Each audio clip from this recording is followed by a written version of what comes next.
Spiral,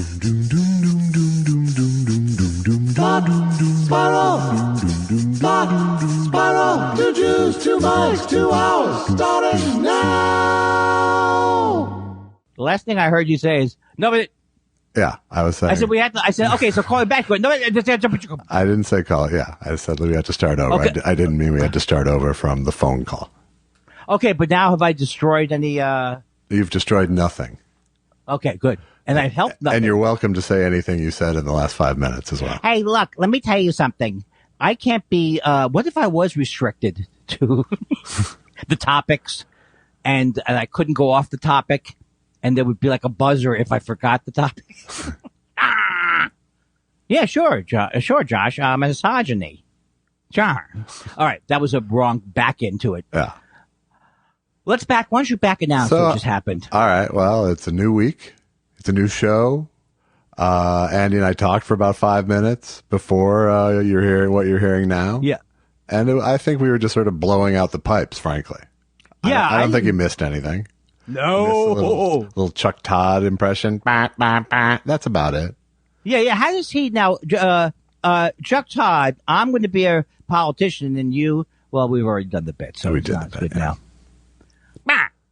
I'm Chuck Dennis Miller Todd. He's got to be, is there a reason why he's not fired? Because, some kind of psychological reason that you need one person at a network that you watch to hate their living guts? And that makes you then appreciate the rest. What is the reason for having a person like him who has no knowledge, who's not interesting? Why would they hire him? Because they're out to lunch. Is that right? I feel like it's more sinister than that. Oh, they're okay. Like, were they trying to appeal to the Trumpy people, or? I don't know. I haven't gotten to the bottom of it. Weirdest thing. I think that's the weirdest thing you ever said, because I thought you were on your way to making an argument of some kind. No. I just feel like there has to be something sinister behind it. Well, he's a terrible person. He hated Obama, and he wrote his stupid book about Obama is like a stranger to me. Does anybody know this guy? I mean, this is the purpose. This is the gist of the book. I mean, this guy's like, does anybody really feel like they know this guy? I just saved you a lot of money. You really did, because that was in my queue. A whole bunch of people's faces just went through my head again, like the Tim Russert Jr. days. Remember those days? We've come a long way in cable news since then. And the main advancement is I do not watch. I watch a little of Brian Williams. Yeah. I try to watch Rachel. You know, Rachel sometimes does not get to the point immediately, I've noticed. I feel like sometimes she leaves it for Lawrence O'Donnell to get to the point. I am fascinated by the shot. It's not even schadenfreude, by seeing how much Rachel Maddow can't stand Lawrence O'Donnell. I mean, nobody can stand And him. how much Lawrence O'Donnell fawns over Rachel. Right. And he won't let her go. And you can see the look on her face. I've been here all fucking day. Why are you going to regale me? I suspect there's a ratings drop off between Rachel and Lawrence that he's trying to soften by keeping her over the course of the top of the hour. I never thought of that. It has to be right. It has to be right, because as soon as they realize that the dead space of Lawrence O'Donnell is fully launched, it's over. No one's going to stay. Right. And you're not going to stay when Rachel looks dyspeptic, if that's the right word. Yes, you can actually see her feet like trying to walk away with no traction under her chair. And she does like a fake delighted face or something. I don't know. Where are you taking us, Lawrence? When I want to go home. I've said this a couple of times, but that time when he said, I have a story to tell you. This is when Trump was still running. And he was like, Trump personally gave to my charity today. And he went on and on about as much as he doesn't like Trump, he did give to my charity. Of course, that check never went to his charity. I mean, that's like he's what's it called when you're easily fooled? Easily fooled? Yes. I'm surprised you haven't gotten work with the Roger's Maxim people. Yeah, I couldn't think of the name. I like French thesauruses because the French have a certain je ne sais quoi. Welcome to the new. Welcome to this new. You're going to soon. You're going to have the dementia thesaurus, where it just helps you come up with the word. But how would it know what you're thinking? I don't know. I have to say that I lost what I was saying. Okay. Exactly. Anyway, how is everything proceeding in a post? Well, it's not post. I mean, the tragedies never end in life. That's right. So you get a respite. Happiness is just a mirage on the horizon. Right. Now, is it respite or respite? It's a respite. Right. And I don't want people to think. With you, it might be a respite. Why would you ever see a situation where I have to add to my spite? It's there. I don't know. It's not. I never understand it, but I've seen it. I got to respite up today. You don't know how. I think when you unblocked Gervais, it was a respite. Yes. I don't remember why I hated him. No, I do. I can't stand him. But I don't have any juice for him anymore. Well, that's good.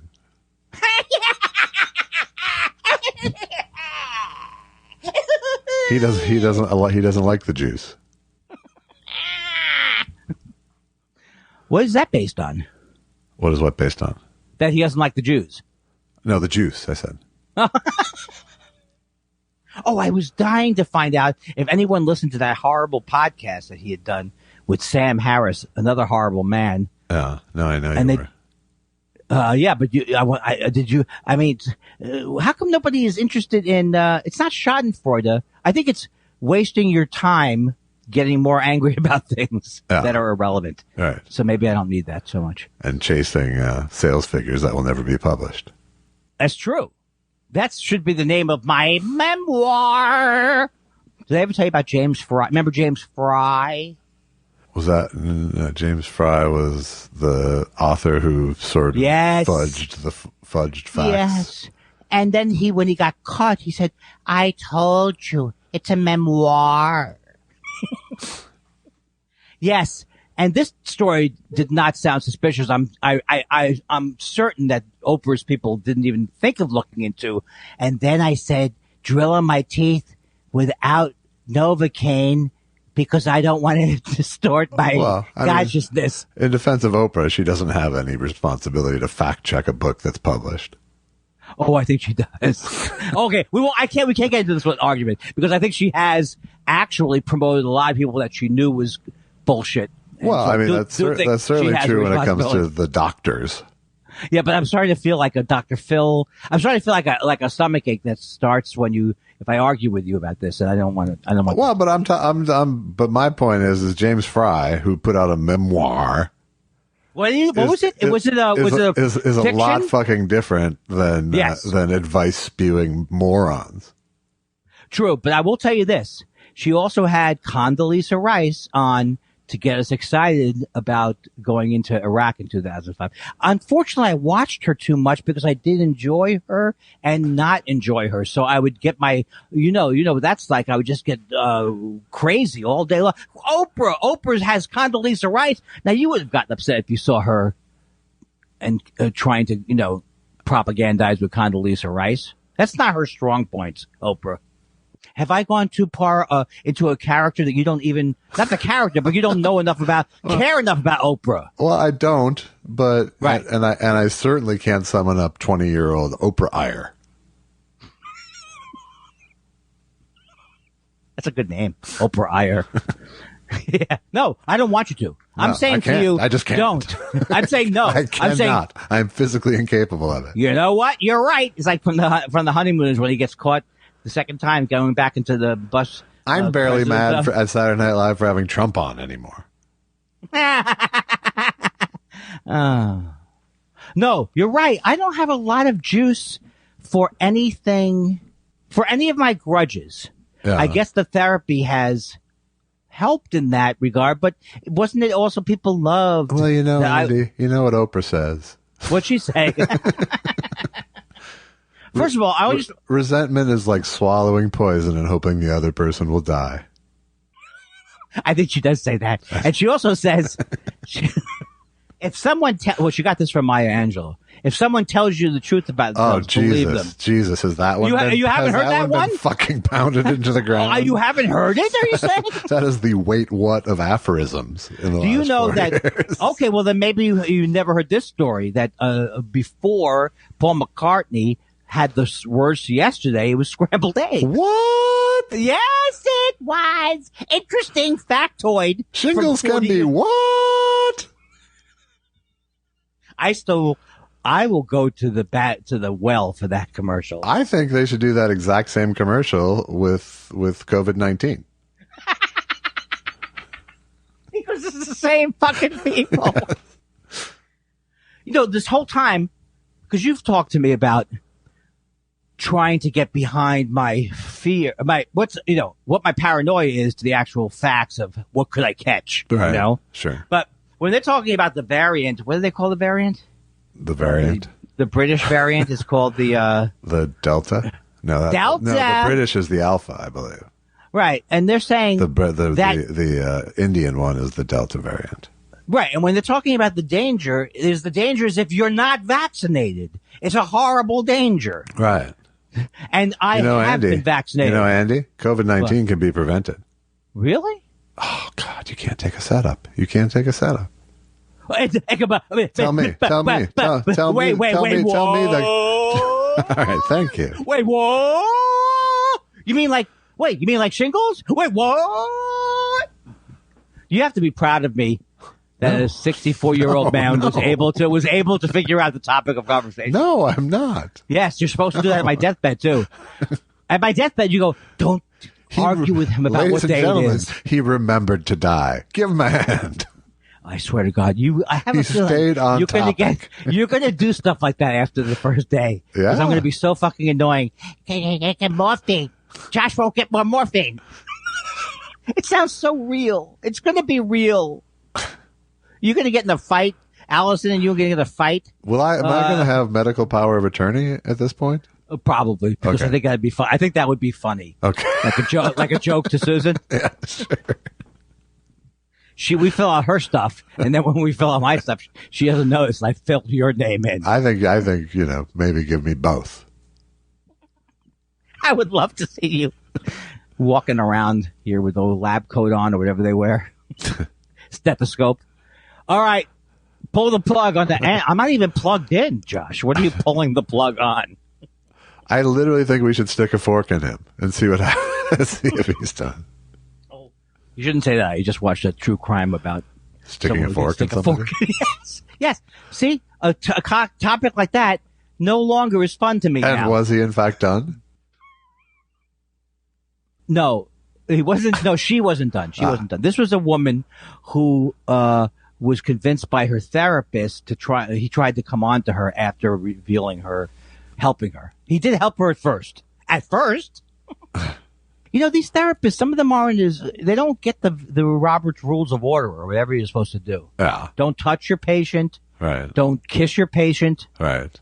And don't they do stab your patient with a fork, apparently. Is this this one really? Well, this was, I'm going to put what happened here. Or is that that's a bridge too far? She was, are you flipping the script on me? That's all I want to know. Have you flipped the script on me? Hold on. Wait, what? Yeah. Wait, what? Wait, what? I was going to tell you that the very next episode of that show was so goddamn funny with the show Hacks. Yeah. And I can't even, there was some of the writing is so goddamn good. I'm surprised I didn't write it. You know what I'm saying? Josh, it's good stuff. Like I was telling Robert McKee the other night. You know, there's only 3 topics. Death, fuck, shoes. That's all there is. If you think of anything, give me a Hamlet. I'll tell you how Hamlet goes to shoes. Hamlet, okay. He kills his thing, and then he says, okay, I'm sorry for that bit. Sorry. My apologies to the chef. All right. Kindler wins again? No, he proves he can be silent for 12 seconds. That's not proving anything. No. No, not at all. No, but it does defy common science. Now, how is everybody feeling over at your house? It's not post the tragedy, but it's within the time period of the tragedy. Hey, don't define our tragedy. It's it's day by day, like all these things are. Some days shitty, some days all right, with shitty moments. Right. Yeah. But we're handling it. I sometimes am glad that I only had two parents. Yeah. You know what I mean? And not, I had two parents and then four in-laws to go through. You're making it like you had a special case. I feel Isn't that the way it always works? Oh, yeah, that's true, because of how close you were. Well, I'm just saying, no, usually you get two in-laws. I, again, forgot the whole concept. Yeah. Right, yes. What you're saying is true. You've had more in-laws. Yeah. Why have you had more in-laws? I don't understand why you have more in-laws. Because parents divorced and remarried, thus creating four in-laws from the original that's right. two. Okay. I would never have gotten that. Get up that. to speed. All right. I would never have gotten that on my Mensa test. I wouldn't have been able to figure that one out. No. So that's, okay. My impression of you taking the Mensa test. At least get the points for the name. That hurts because I don't think I'm intelligent. Well, at least you understood the joke. I didn't. I just waited till you stopped and went 3, 4. 3. That's why I do the whole podcast. 2, 3, 4. Well, have you seen the weather's changing? Josh, I've been the most excited person I just had in the this world. flash of this flash of this entire movie scene of you trashing the Mensa office when you get your test results. They have an office? I didn't even realize it. They did in this movie. They do. Do they need an office? Aren't they smart enough to do it without an office? They share an office with NAMBLA. You know why? Brilliant people are not good for some reason with acronyms. That's the only thing they don't get. They're great with other symbols of intelligence. I think, I'm kind of, this whole thing about starting early in the day would have been a good idea. Would have been a good idea if I wasn't deteriorating in general. Yeah. I'm not high. No. So my short-term memory is fine. Okay. I'm not high. Okay. So my short-term memory is, God damn it, every time I nail it, Josh, I nail it. Hey, did you send me that book about procrastination? Yeah, I pre-ordered it. Also, you could have one more 12-ounce thing of coffee. I'm not saying I'm going to bother you today with it, but I can't drink coffee past a certain date. So this hairbender is not going to get drunken unless I get more friends. Yeah. I like that. I like that. What's that? I like the hairbender. Oh, it's yours, baby. If it's too old for you, I'll take it. No. It's brand new. But what I'm saying is he gave me 6 12-ounce things, and I gave you 2, thinking, I'm not giving that son of a bitch 3. Right. And then I realized, you defeated yourself again, Kindler, because you're OCD as it starts to tick down the days. You can't drink 5 12-ounce things of coffee in enough time for it to keep fresh. So give that to Josh Elvis Weinstein. Give him the stale coffee. He'll drink it. He'll drink anything. It's not. It was just roasted. This guy was. Have you seen the dates on? Oh, you haven't tried the other stuff, but they're all fresh dates roasted. Okay. All right. Cut it out. Okay. I've done a lot more work on my taking on. My new character is going to be taking on Andy Kindler Confronts the Classics, and this is a way for me to do old material under the guise of the classics. Okay. So I would take on these little videos, I would take on people like Don McLean. Like Jean Valjean, who stole the bread but still never got a dinner. And Nero, who said, why am I fiddling? The violin hasn't even been invented yet. Never got a dinner. And Lot, who said to Saul, salt I have, schmoopy I need. How about a pillar of pepper? Never got a dinner. And Abraham, who said and God said to Abraham, you know what? I want your other son and 2 nieces sacrificed as well. Never got a dinner. Who didn't get a dinner there? God didn't get a dinner? God never got a dinner. And God, who came up with various plagues and seemed to be having a good run, never got a dinner. Never got a dinner. And Jesus, who said, I can see your house from here, never got a supper. Or as my cousin Carl would tell me, who's Jewish, he would say this joke.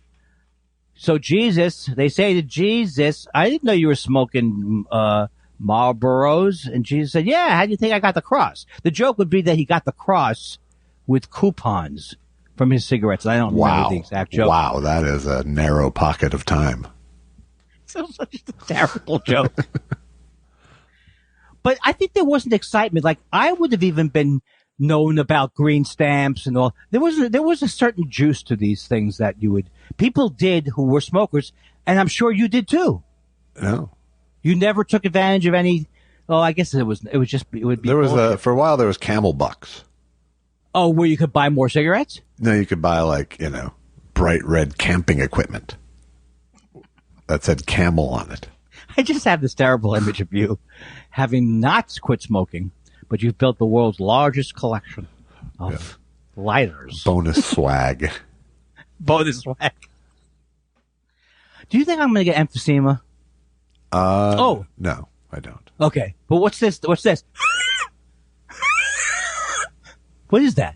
That's it's your uvula's a little active.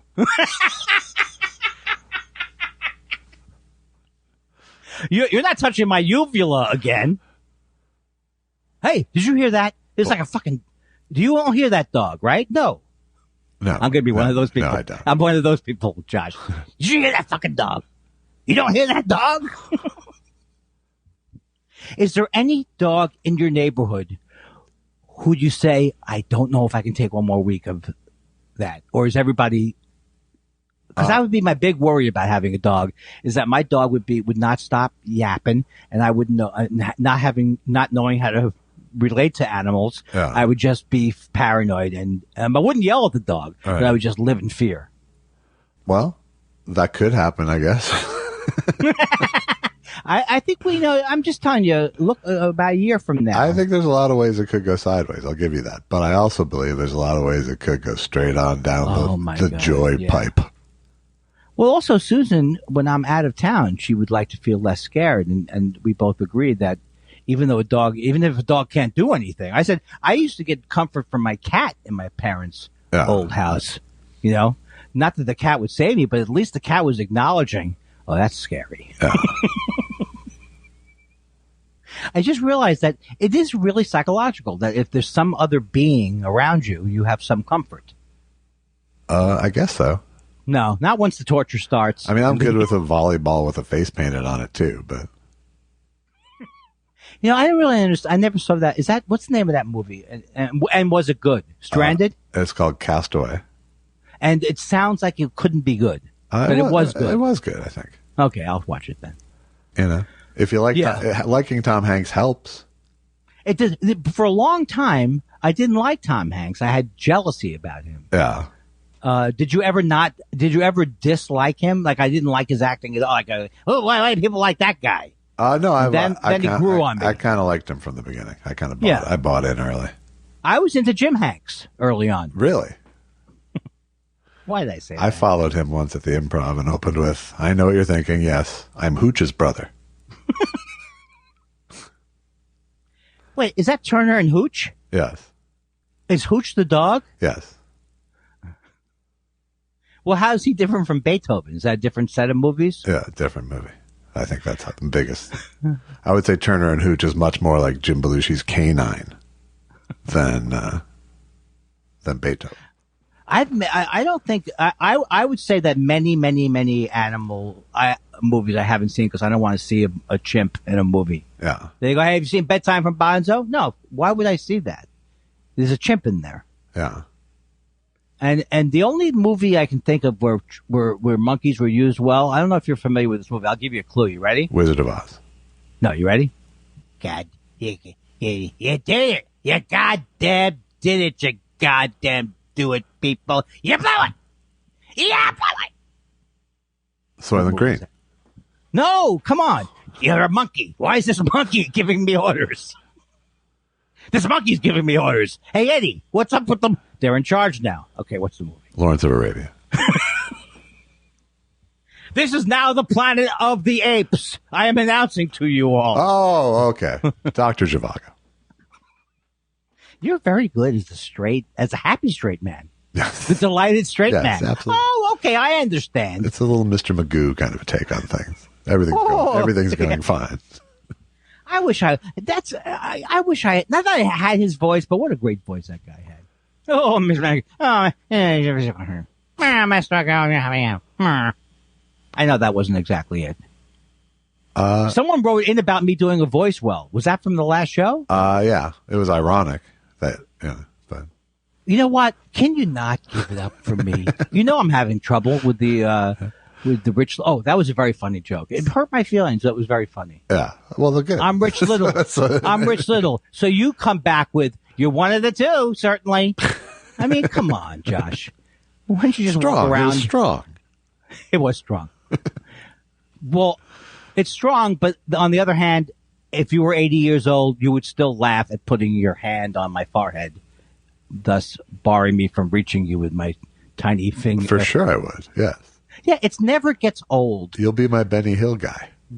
Oh, did he have a little people joke? He had a little bald old man who he patted on the head quite a bit. Was he a little person? No. Well, he was a little person, but not a little person. Can we just say that this Benny Hill thing is, I apologize on behalf of England. Did he ever, okay, I was going to say, did he ever make you laugh? But of course not. So why am I like the music. Yeah. Who doesn't I really who doesn't like yakety sax? How does that one go?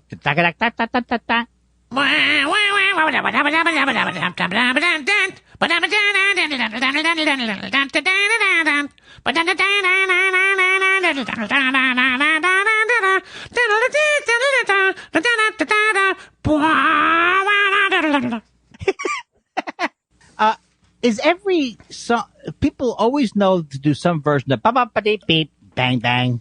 They always know that will work. Yeah, Even Green Acres. That's how they wrote Green Acres. Ba-ba-ba-da-bum, bang, bang. Oh, God, Josh, save the show. Save the show now. Do something to save the show. Potato.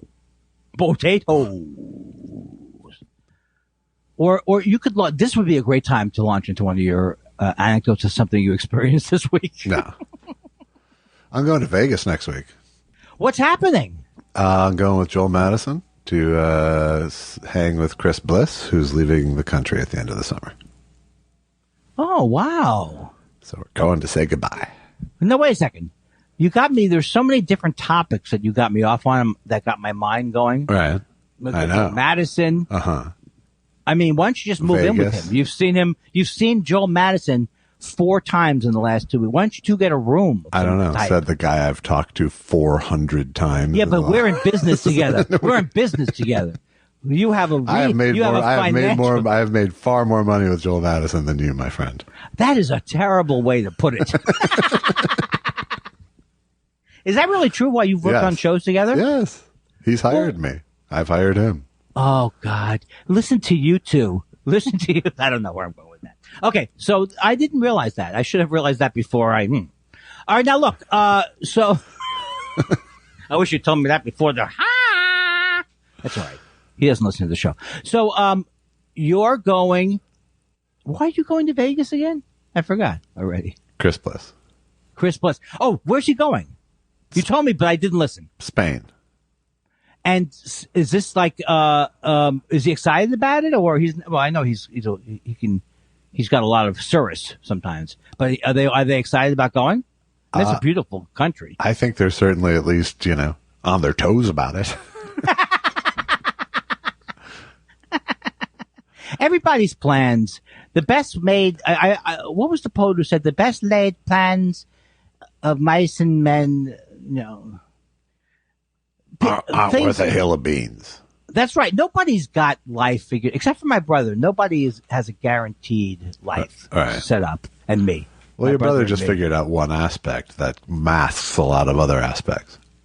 Please don't put down my brother. He's very, very important to me. I understand. That sounded terrible. That sounded like, I hope he doesn't hear that one. It's like you taking network notes. Hey, what did I tell you about my MT? Don't make jokes about my MT, my meal ticket. Thank you. That code helps, doesn't it? Yes. Not only does he provide you money, he provides you that nice big shadow. What is the shadow? Because he's taller than me? I don't understand. Are you putting down my height now? No, I'm putting down your overall stature. As a person, I'm diminutive. Well, I mean your accomplishments in life, not your physical stature. Did you hear I'm going to be a greeter at Jimmy O's? Yes. I just had an image of myself doing that and enjoying it. I did too. Come on in. You're not going to get any taller. What do you think? I'm saying the things, the slogans from the windows. You're not going to go through a growth spurt, are you? How come they had? I just realized Barney, who sells there, and I remember they said, "Remember my name, Fred and Barney." He's a tall man. Yeah. Why was he working at Jimmy O's? But he didn't make me feel short. No, I would think he made you feel big. You know, every once in a while, I would say 3 to 4 times a week, I think to myself, why is this not taking off? The short man thing. Yeah. It should take off. But then I'm thinking, why should anything take off? Why would you build a storefront for anything right now? Except for in this area, except for tattoos and pipes. That's the only way, right? I don't know. I think there's still a short man dollar out there. Nail salons. I mean, you can't order online when you're that tiny. Do you know that right now I have a booster? I'm sitting in a booster chair. Yeah. Right now, just to get to the microphone. Yeah. And then Susan, at night, she sometimes lets me sleep in a tiny pocket in her bathrobe. Well, at least you're out of the underwear drawer now. It's the most disgusting. It's the saddest life. Why is it funny? It's not funny. It's pathetic. People listen and they go, these guys are pathetic. Not so much Josh, but the other guy. Holy Christ. Well, I mean, the beautiful part is that you are like steadfastly unwilling to make fat jokes. So I'm like, I'm so in the clear here. But you're not you're a very thin person. First of all, I won't make fat jokes, but you're also very thin. I don't even think of you as, I never thought of you as being heavy. What am I doing? Is it like a life coach? What am I doing here? You know what, Josh? Get out there. Get out there, baby. Not only will he not insult me back, but he starts to get extra supportive about my work. Yeah, you know what? I think you look fucking good. It almost makes me feel guilty about calling him tiny, tiny, tiny. I would sleep. I'm so attracted to you, I would sleep with you. But that's because I'm half gay. Is this one of those, shock? Are we like a shock jocks now? Hey, look. Isn't that the whole basis of shock jocks? Hey, I think we're alta cock jocks. Hey, so I see this other guy. I see a guy on the street. I go, what is he, a man or a woman? I mean, I don't like it. Isn't that the whole basis? I got a call. Speaking of shock jocks, I got a call from Mark Thompson yesterday, and I might be filling in for Tim Conway Jr. on KFI with he for at least a few nights. That's fantastic. That's fantastic. So you guys talk, you call it AM radio, and you talk about issues in a controversial way? That's fantastic. And when does it start? It'll be in July. Is he going on vacation? I believe so, yeah. So that makes me feel like, I like him. I mean, we don't agree politically, but he's a sweet man. And he's funny too. But I mean, I think he has a show. He must have a little following there. I think he does. Yeah. So don't blow it. Oh, I will. Are you going to be, let me see, are you going to adopt a voice? I'm going to just do Mr. Tudball. I don't know who that is. Mrs. Wiggins, don't touch that button when you're talking to me, Mrs. Wiggins. It's Mr. Tudball, Tim Conway's lovable office. Oh. Did you ever go on his show, on Tim Conway Jr.'s show? I never have, but we had him on the Mark Thompson podcast. Yes. Well, please say hello to him because I'm very respectful. He won't be there. That's why I'll be there. Such an idiot. I used to go on his show when it was Conway and Steckler. Yeah. And they were both pretty funny. But they were both kind of different philosophies with politics, and I don't enjoy that. Everybody's got to think like me. Yeah, I don't think we'll be talking politics. I think No. Well, their audience can, but they also can be just. I don't know anything about their audience. I wish I could take a gun and shoot Blowhardy in the knees. I wish I could take down Blowhardy. Is that where I would shoot Blowhardy? In the knees, sure. Okay, so and then he'd explain his injuries to you. Actually, Josh, may I interject? Ah! God damn it! You shot me in the knee. Actually, you didn't shoot me in the knee. You went through the meniscus and exited out of the. Actually, the difference between a tourniquet and a direct compress is there's a slight difference. It's not a major difference, but it certainly would be if you were losing blood. Hey, Josh, I lost a couple of people in the OR today. They bled out. Oh, that's a shame. Did Colonel what's his face bleed out? Is that what they said? Everybody. No. He went over the Sea of Japan. No. He bled out. No. They don't say that? I think that's what they do. No. He spun in and then he bled out. He spun in. There were no survivors. You know what? I'm going to tell you right now. The bleeding out's implied, I think. I am over it now, Colonel Blake dying. Really? I laugh in the face of, fuck Colonel Blake. Fuck him. Yeah? Yeah, I'm glad he died. Oh, it's not good. It's not satisfactory. You got me thinking though, would I ever get back into watching MASH? And I decided no. You don't watch it, right? You can't watch it again. I don't. I mean, I can occasionally get stuck flipping by and go, all right. But no. You've seen every single one. I've seen every 4 to 5 times. And it's like, it almost comes back to me like lyrics to a song I know really well. Yeah. It is what it is. Right. It's too much. And in fact, I'm upset. I'm upset now. You've upset me. Now, I was just thinking, am I allowed to take a sip of coffee like that? Or this memorandum you sent me that reminded me of Steve Harvey. You do not drink on the show. You do not eat on the show. I mean, I thought it was a little harsh. Yeah. But are you saying that even this is not acceptable like this? No, that's acceptable. Thanks. Hey, thanks for letting me do that bit. Pretty good. Pretty damn good. Pretty funny stuff. Uh-huh. You are leaving town. You're going to Vegas. Oh, I forgot why you're going to Vegas. Geez. Because Chris Bliss is leaving the country. Chris Bliss is leaving the country. Wow. He's going to Spain. Yeah. And you guys, a whole bunch of people who I used to be friends with are having a big party. Yeah. Now look, I want you guys to enjoy yourself without me again. And, whatever it takes. What I say. Thank you. I appreciate it. Hey, we're not talking about the elephant in the room. And if you wanted to talk about him, his name would be Eddie. I am on the rhythm of someone who could be funny right now. Yeah. So if you had any material or you had a topic, I could plug it right in, baby. Well, right in. I tried with the trip to Vegas, but you just couldn't remember 2 sentences deep. Okay. You piqued my interest now. Where are you staying in Vegas? I know Vegas things. We're staying at the No Andy Villa. What? I don't think that's the name of a place. Yes. Really? No Andy? Yeah. Sounds so specific. Is it that specific? Are you staying at the Wynn? I'm not, but I'm not going to tell you where I'm staying until after. Okay. And if I find out you guys are going to have a stripper van, I just don't want to hear anything more about it. All right.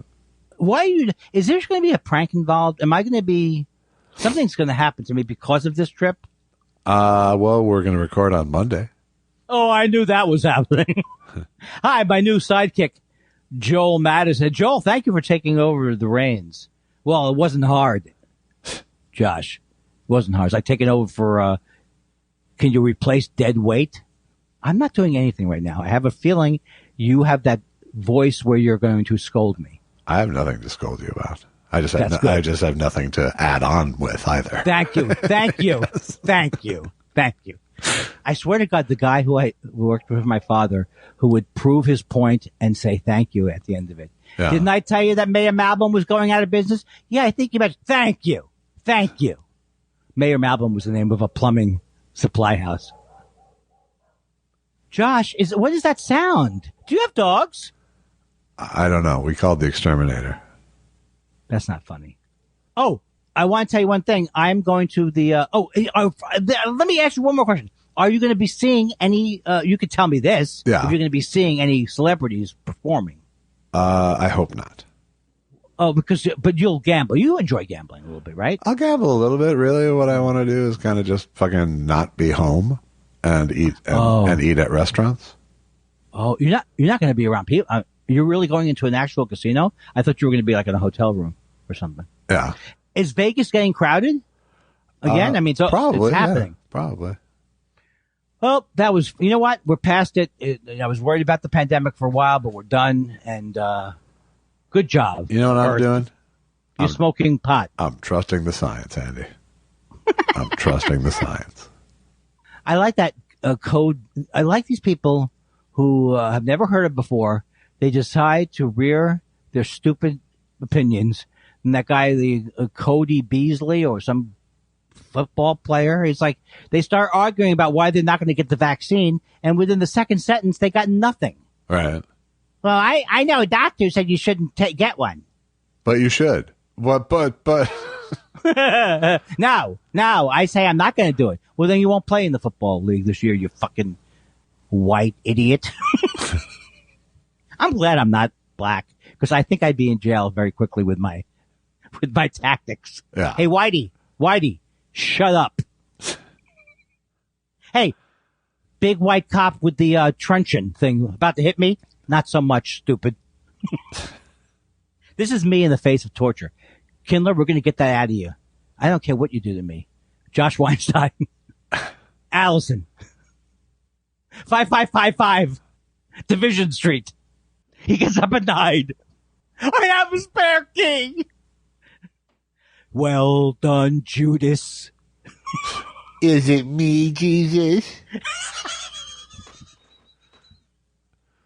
Did it die, Lord? Did it die? No, Droopy. It is not you. Will I betray you? This is the most fun I've had in a long time. Even though the topic is my soft penis. Your penis is so soft. That's my character. I can't sleep with you. I can't sleep with you, Virginia. Because my penis is too soft. It's Chico penis. You know, the kids today they don't like hardness. The kids today.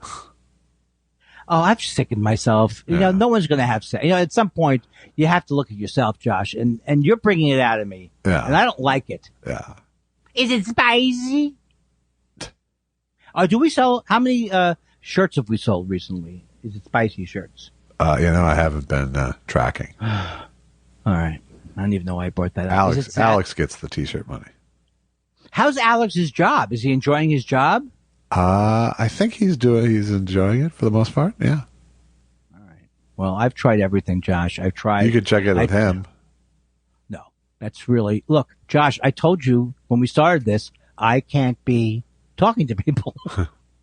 Can't be the one on the podcast who relates to people or tries. Right. I told you that. I know. And it's the one thing you've lived up to. This is really not that far away from my personality 10 years ago. Yeah. Look, I told you that it wouldn't be good working with me. All right. I told you that you wouldn't enjoy it. Okay, this character, You're the guy who lets your kid buy a dog, but you say, I'm not taking care of it, and then you don't, and the dog dies. Is that the old Henry thing where he buys, is that what that one was? Something like that.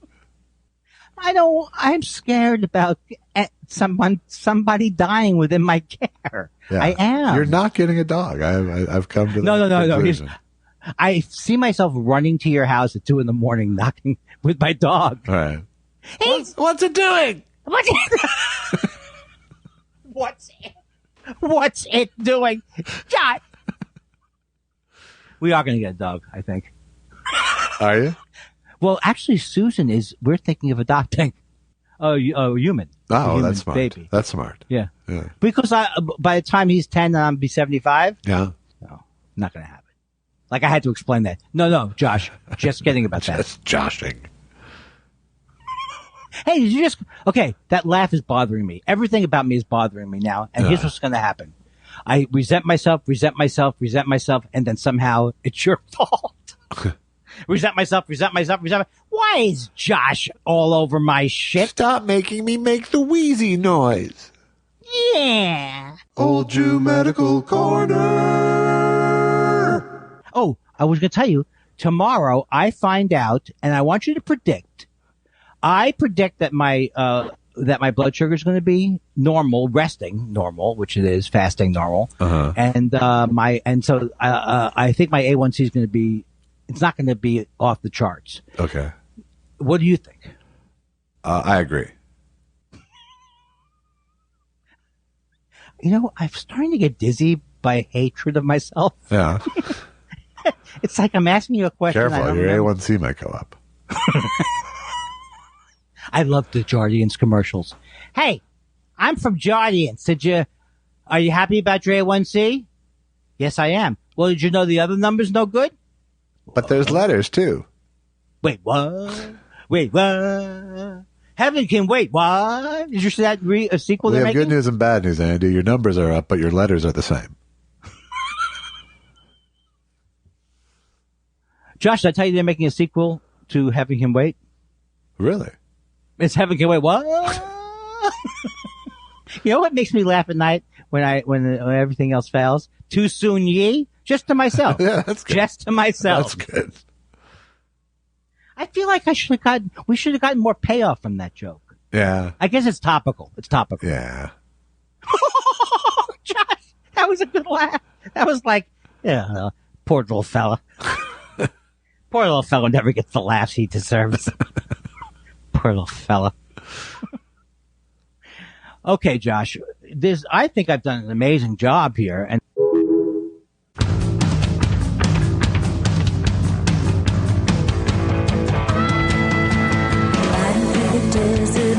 did you ever got a backpack of my beliefs? The bus is vibration, a suit in my head, and I'm happier than I like to be. I can't afford relaxing, people get talked into a zombie state of mind. We're citizens of nowhere, the truth is out there, we're living on the edge of time. I got a ticket to Roswell.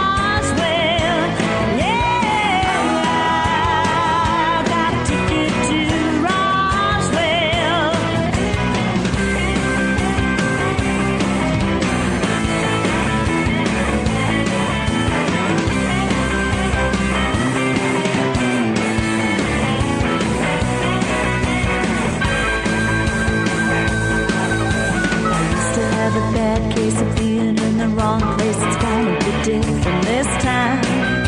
My mother and my father claim I'm their daughter, but I'm convinced they're lying. Others feel like I do. I know they'll be there too, waiting in the sand. I'll meet them on a big ship that takes us on a trip to a place we'll understand. I got a ticket to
I have a new sting. You ready? Instead of it's called the it's like a singing snooze. You ready? All right. I was trying to do that song. Can you do that again after I say Yeah. this? Yeah. And when your engine light comes on, that's game over.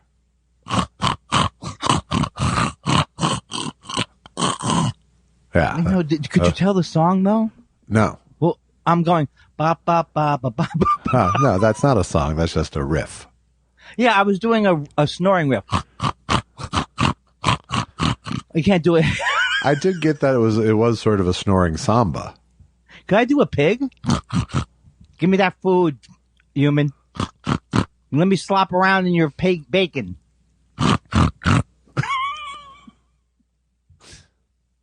That cough, will that be what kills me when they say, you've been coughing that way for how long, Andy? Oh, about 30 years. Well, didn't you think to come in and check it? That's not the way you're supposed to laugh. I was too busy with my fake diabetes. I got my test yesterday, and let me tell you something. They haven't even sent it to the lab, but that lady gave me a look like you. The color of this blood is non-diabetic. Yeah. That's what she told me. Did she dip a pinky in and taste it? Yeah, she did, and she was dressed like she was in Dracula 3, again with the Dracula. Dracula 4, this time we're serious. Dracula 5.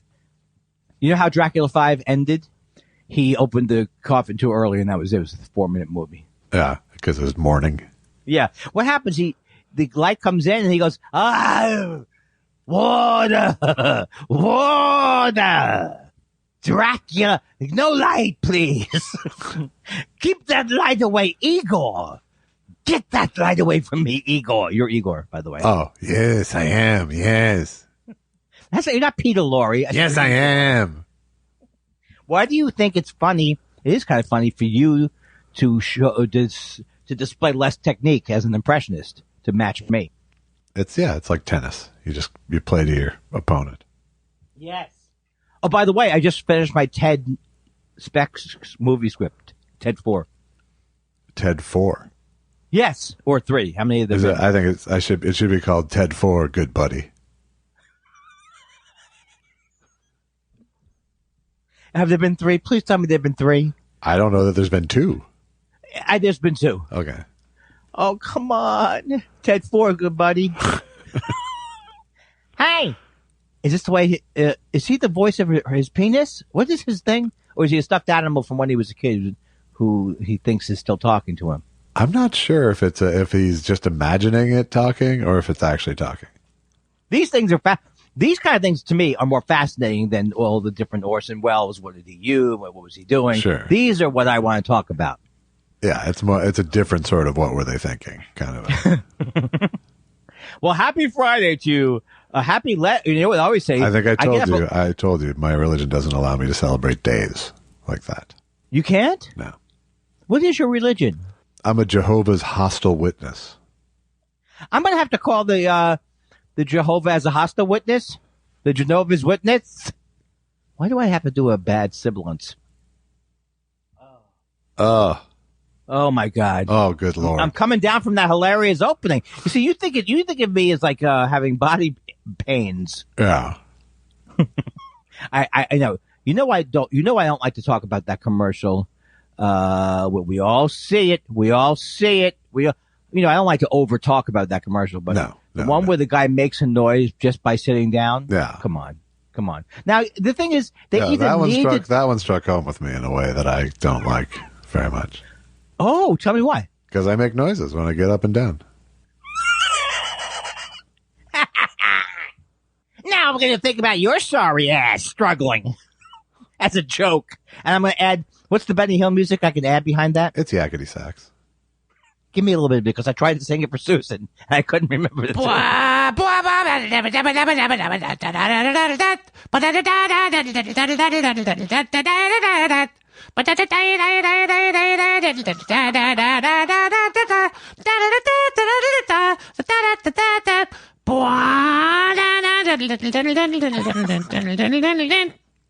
That brought me great joy. But wait, before I give twice in an hour?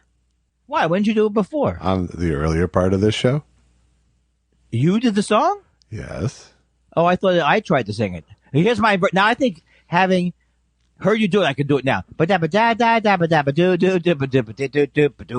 I forgot it. I don't really know that. I should know that song well.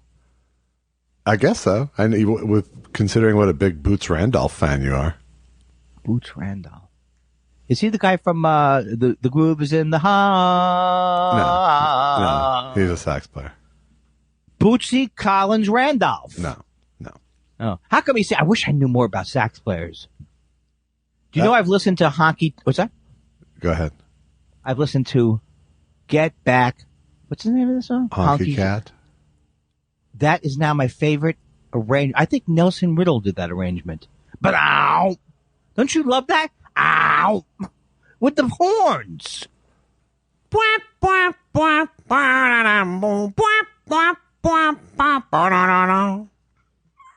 It's such a great song. Get Back, boom, Honky Cat.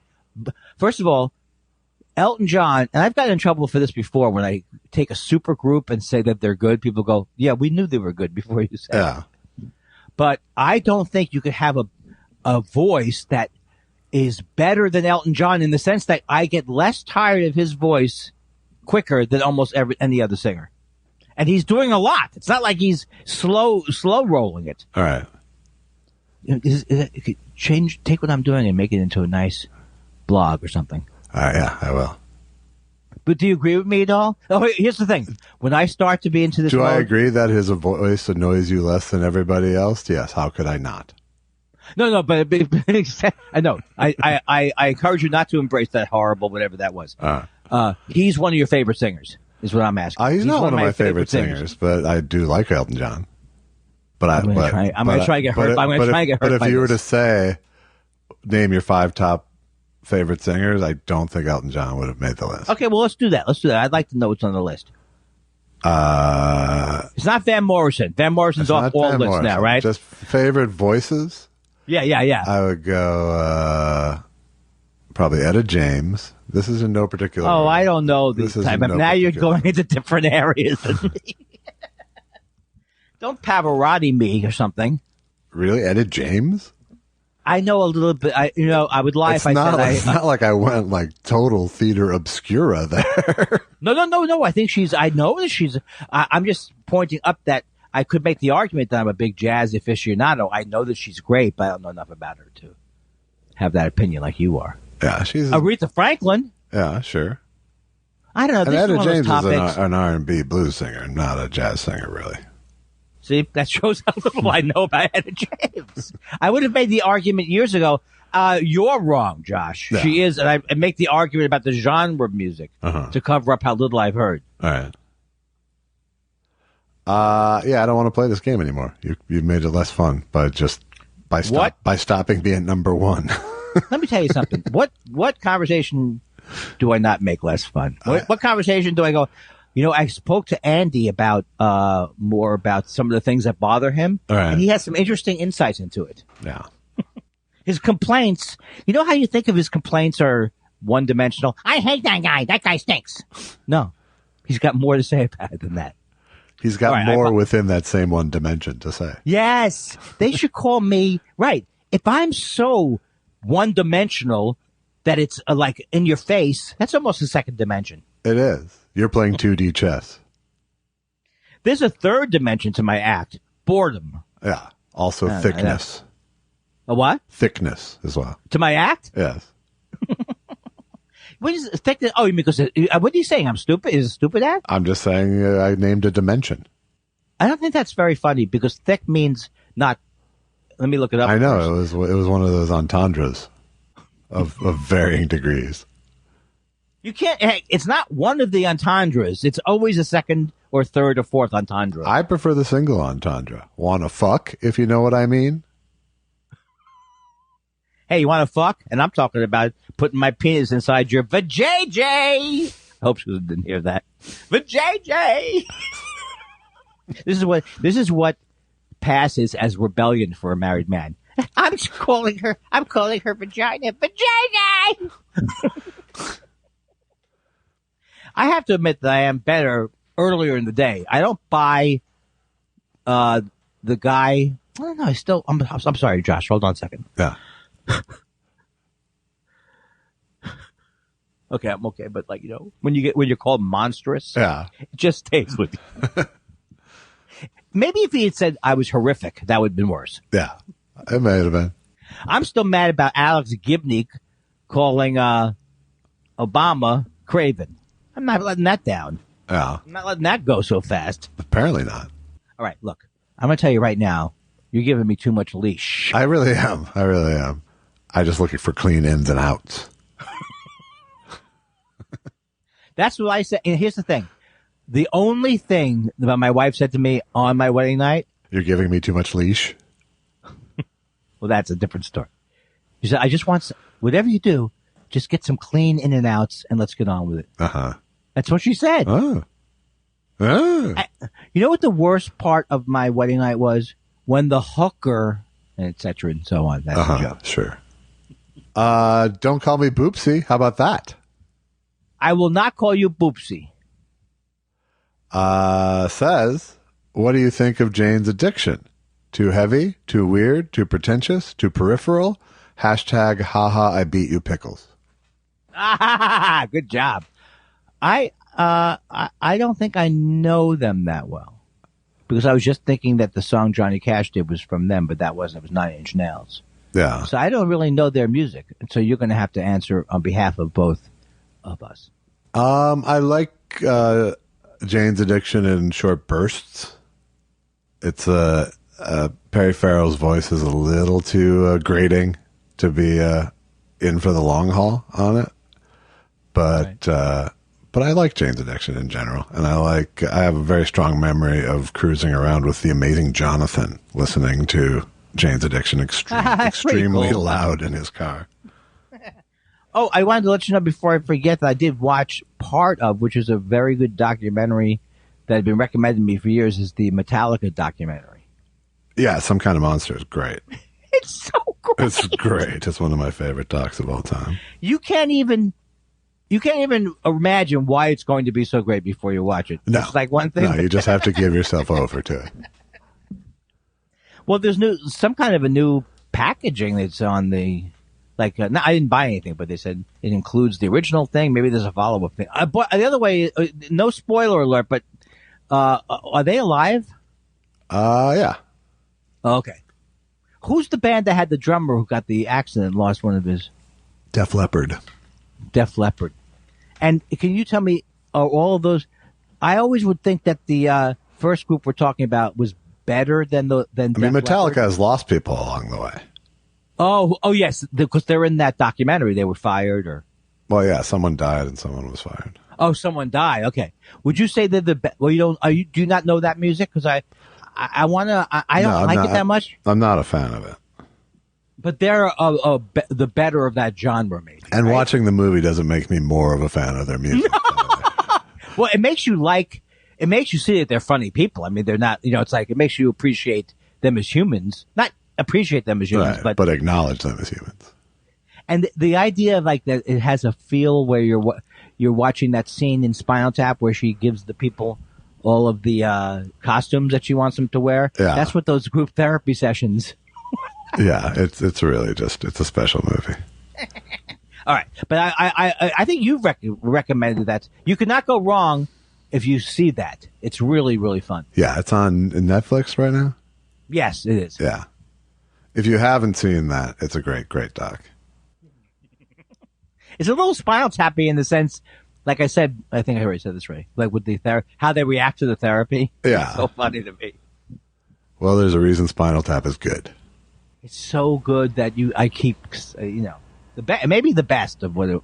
Stop it. No more polls today.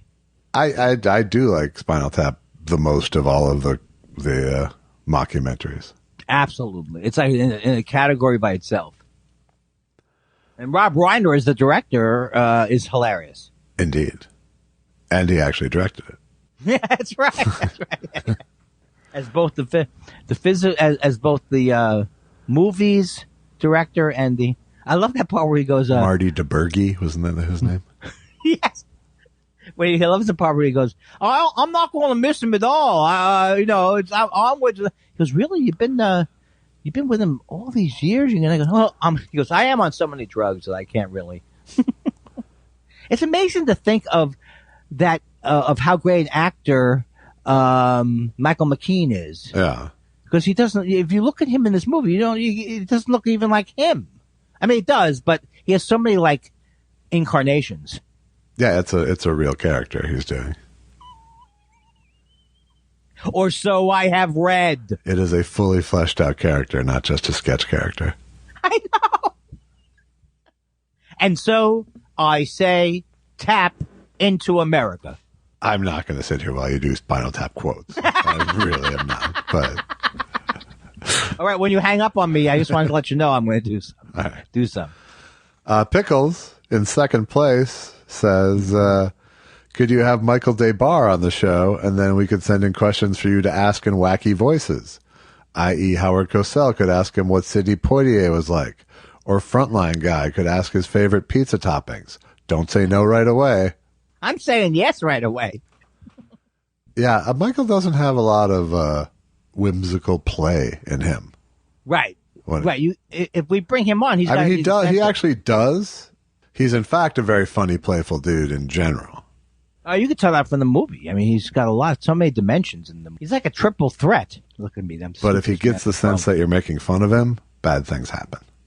Well, that's not. I don't like that. I don't like make a monkey out of our guest TV. Yeah. Jason Parton says you guys used to get on the road. Did you ever pick up any cassettes from those roadside truck stop kind of places? If so, do you remember what they were? I always imagine you having done that. I never got those like Jerry Clower or the improv tapes, so I bet you have. I did a few. Like I bought, an Ollie Joe Prater tape once as a sort of joke, and once, I'm certainly not above buying that kind of shit if something catches my eye. Especially back in the days when there was, you could put that on your car. But then I didn't have that much patience for the ironic listening of things. I'm better at the ironic purchase than the ironic experience. I couldn't agree with you more. I mean, Sorry. Am I dead? You're dead. Now Paul McCartney's here to play Let Him In. Someone knocking at the hoo-hoo. I'm sorry, Josh, but that threw me off. Not in terms of emotionally, but I forgot what we were talking. Doesn't take much. We were talking about ironic listening versus ironic purchases. Right, yeah. Right. And that is absolutely true. That I used to love to hear bad comedy. I mean, anybody's bad comedy. Yeah. When it first came out. But now it's like, then it's just so boring. Yeah. If that's what you're looking for. Yeah, and even with Mystery Science Theater, I never had that much joy for the ironic viewing. And I didn't leave the show with more joy for it. Right, but you guys weren't. It wasn't so much.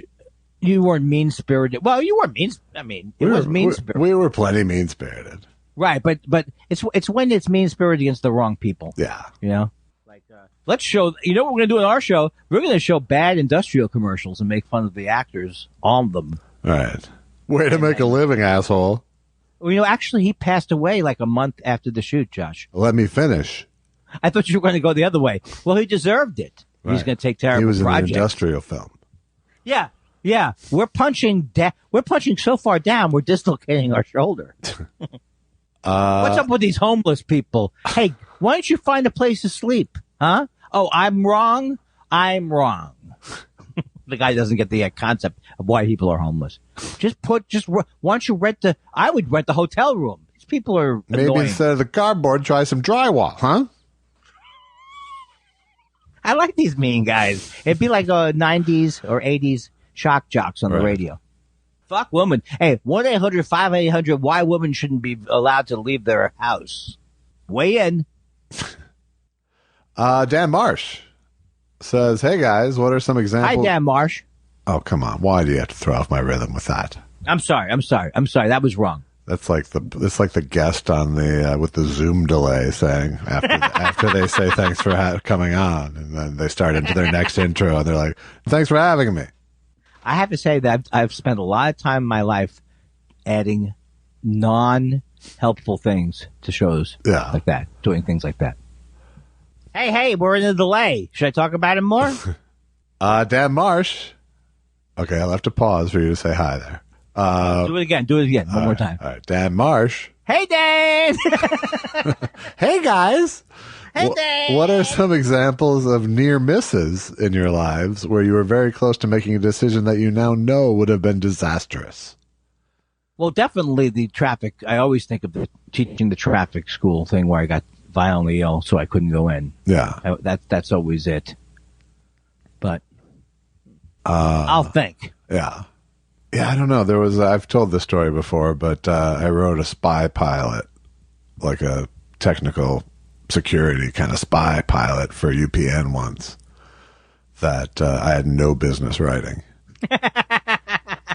Oh, wow. Was it frustrating when you were doing it? It was got like very close to getting picked up. And you would have had to bring on a consultant then, probably. I had a consultant, and it was still a fucking nightmare.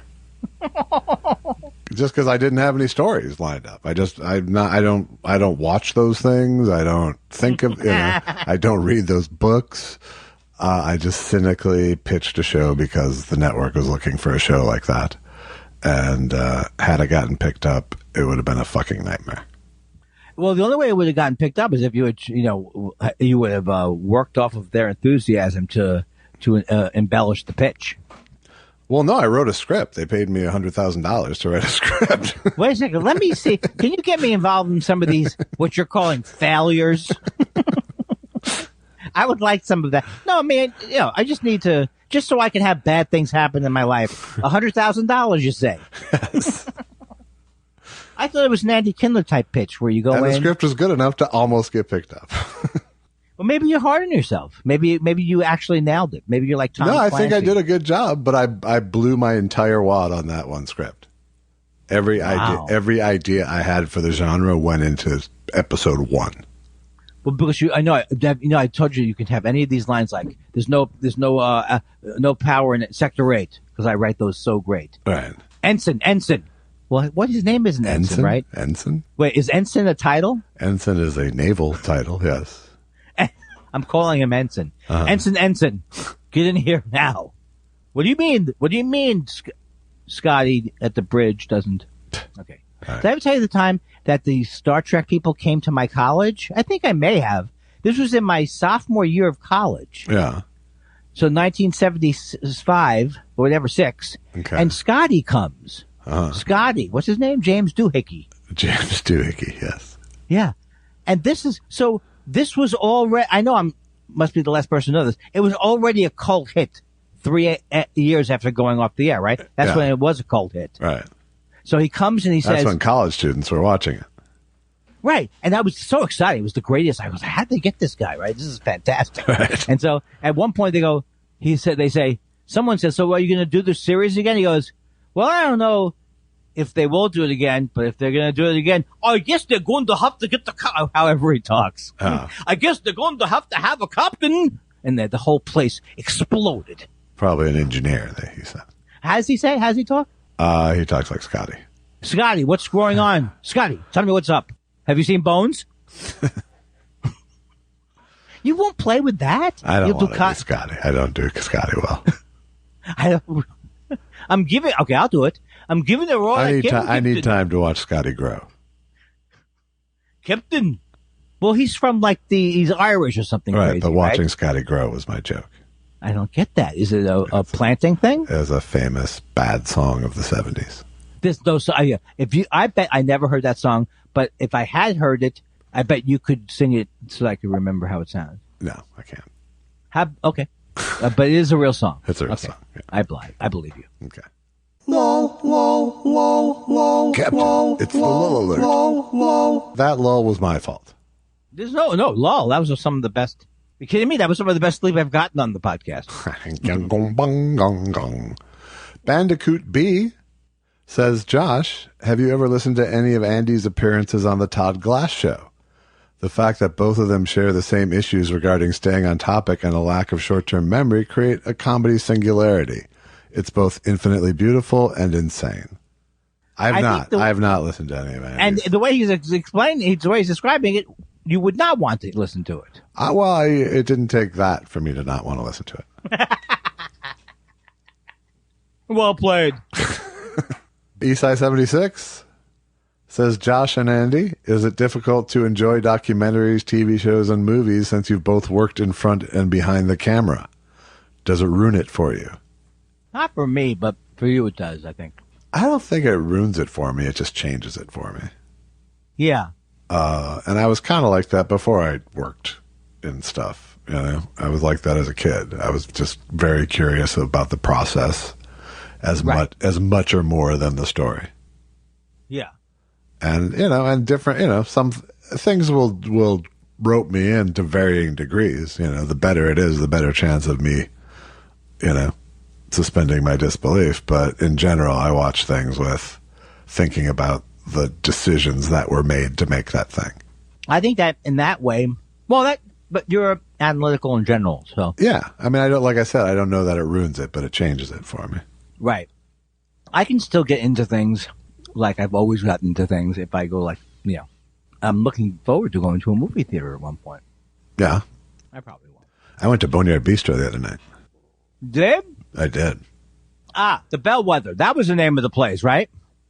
No, Boneyard Bistro is what I'm talking about. No, but didn't they also own the Bellwether, which is no longer around? Is that the place that was closer to us from there? I think so, but it was very nice. It was at the corner. I don't know. So how was the food? There was another. I think there was a different name than the Bellwether. I've often been wrong. Yeah. And was it? And was it? How did it hold up after all? It was good. It was solid Boneyard Bistro fare. That's fantastic. Did you sit outside? That's fantastic. So now you take this ribs and you put them in a smoker. That's fantastic. Weirdly enough, this next question is M. Ledsome saying, "Hi guys, is Huell Hauser just Jimmy Stewart on helium? Vocally, I mean. Much love and thanks for saying no one is funnier than me, Andy. That shall be my new ringtone, doorbell, email alert, car horn." She kills me. She's got the dry. I don't want to just say it's British, but she's got that dry wit. Yeah, it gets me. Yeah, I should try some of that dry wit. No, you do. You have. You know, people often say you're the Saltine of comedy. You can't whistle and listen to me at the same time. And Huell Hauser is not just Jimmy Stewart on helium. Huell Hauser is a very excited man, whereas Jimmy Stewart has a much wider range. Well, that's true. This is my Jimmy. I'm not very southern, whereas Huell hails from the southern part of the country. I heard your dog died last night, Jimmy. Did you do a? Can you talk about him? Well, I could talk about him in a little poem I wrote. Oh, I've heard you do these. I'd love to hear it. It's about your dog who passed away. Good night, sweet Rufus. Good night, old friend. You were always a goofus, right till the end. He makes me hate pets, Jimmy Stewart. Because he likes pets like Jimmy Stewart. Good evening, Fido. Merry Christmas, Fido. Every time a bell rings, Rufus gets another bone. If I do get a dog, he will be named Rufus. All right, good. Peter Maroney says, or Peter Marone. I'm not sure. Hey, Marone. I'm not sure which. He doesn't want that. No, who wants some douchebag making fun of your name on a radio? Hi, Josh and Andy. Have you looked much into reincarnation? Maybe look into some of the real research done on kids with past life memories and stuff. Good way to feel a little more comfortable about and sure as fuck unavoidable and completely escapable death. Actually, what he's saying, there are people who, for example, it's just a long thing to talk about, but they channel what they think is someone who was, not the fakey people, but some people, do feel like there is a phenomenon where people clearly remember things. You know, not people who are making money from it, but they clearly remember these lives. And then as they get away from childhood, they tend to forget them. And nobody knows what it is. I mean, it's like they're giving information about Aunt. There's one particular one where they're giving away information about Aunt Frank. That's pretty intense. And you go, wow, how could that woman, her whole childhood, she thought she was Aunt Frank. It's a pretty good podcast about it. But the point is, she kept a diary, for God's sake. No, these were really things like where the woman went and asked where these photos were, and she's a young kid, so she wouldn't be making these things up. But there were photos that were there in the attic that weren't there anymore. So I don't know. I'm not claiming that. I'm not claiming any kind of medium type stuff. I'm just saying there are weird things that are happening, and some people think you can pick up on stuff that is still not in the universe. I can't explain it. It's weird. Collective unconscious kind of shit. Yeah, something like that. Yeah. I am not like a total freaky shit skeptic. Right. But I'm freaky shit skeptical. And also you can't get that much into it because, you know what I'm saying? It's like, what are you going to do? Either, right. You can be skeptical, but until the proof comes out, I'll be the first one to provide you with all the proof. Yeah. I mean, I'm at peace with whatever happens, frankly. I know you're one of my favorite spiritual people. because of my shrug like yeah, approach. because you're not. Because the more I talk to my therapist about the fact that like my belief that there's no life after death is not a scientific belief. It's based on me listening to my father. Right. So it's like we don't know what's going to happen after death. All of my fears and how I feel is based on my own. But again, we talked about this last week. I do believe that your specific fear is the one thing you can rule out. That's a great thing for me to remember. Which is it really is. Which is I die. There's nothing, and I realize it. Yes. Yeah, that's right. That's right. We can rule that out. That is the one thing you can rule out. You can rule out me saying, I guess you were right, David Cross. There's nothing. Yes. Yeah. Or your greatest fear is not worth having. I owe you an apology, Julius Sweeney. Yes. I guess all forms of religion were terrible. Right. Yeah. That's a very good thing to remember. And in fact, that is kind of what I'm remembering because it gets me from focusing on the OCD side to it to just being open to exploring. You also don't explore those topics that much. But I mean, I think about things like dying a lot. Yeah. But not. I've thought about death quite a bit, but I don't really think about my own always. Right. Well, that's probably a good thing. I mean, you already, first of all, you had a thing that you went through that, it's like, who wants to go through that every day? Right. When you get the message, hang up the phone. That's what I always say. When, have you, you've gone for your 6 years? How many years is it now? What? You're since cancer free. 10 years? We're at 7 and change now. That's good. Yeah. That's good. That's very good. Well, I think I somehow brought everything down. It didn't intend to. That's okay. Me surviving cancer is an upper. It's true. That's true. For now. Tim Jackson says, I haven't finished show 214, but I feel like there was a first-person Richard Simmons story we didn't get to hear. Josh, do tell, unless you did already later in 214. In that case, thank you. I didn't tell it last week. I'm sure I've told I had a couple encounters with Richard Simmons. One when he was on Later with Greg Kinnear, and he slugged me in the hallway really hard. Because he was like, where are you going? I was like, cigarette and a cheeseburger. Slug. Well, you kind of deserved it. Kind of. I was baiting him, sure. But I didn't expect this effeminate slug that actually hurt. And was he joking? I mean, he was laughing, right? Yeah, but it was harder than it should have been, is my point. And there was another time I was on a flight with him. Not with him, but on the same plane. And as you boarded the plane, he was standing up in first class in his seat, greeting people. And it was weird. That sounds like me. But he would also there was times where I saw him where it was like, because I was sitting nearby him, and there's just like they're just like, but like the mask would like disappear for a second, and just like exhaustion would kind of peek out. Like it's a hard gig. It was almost like the power went out on his on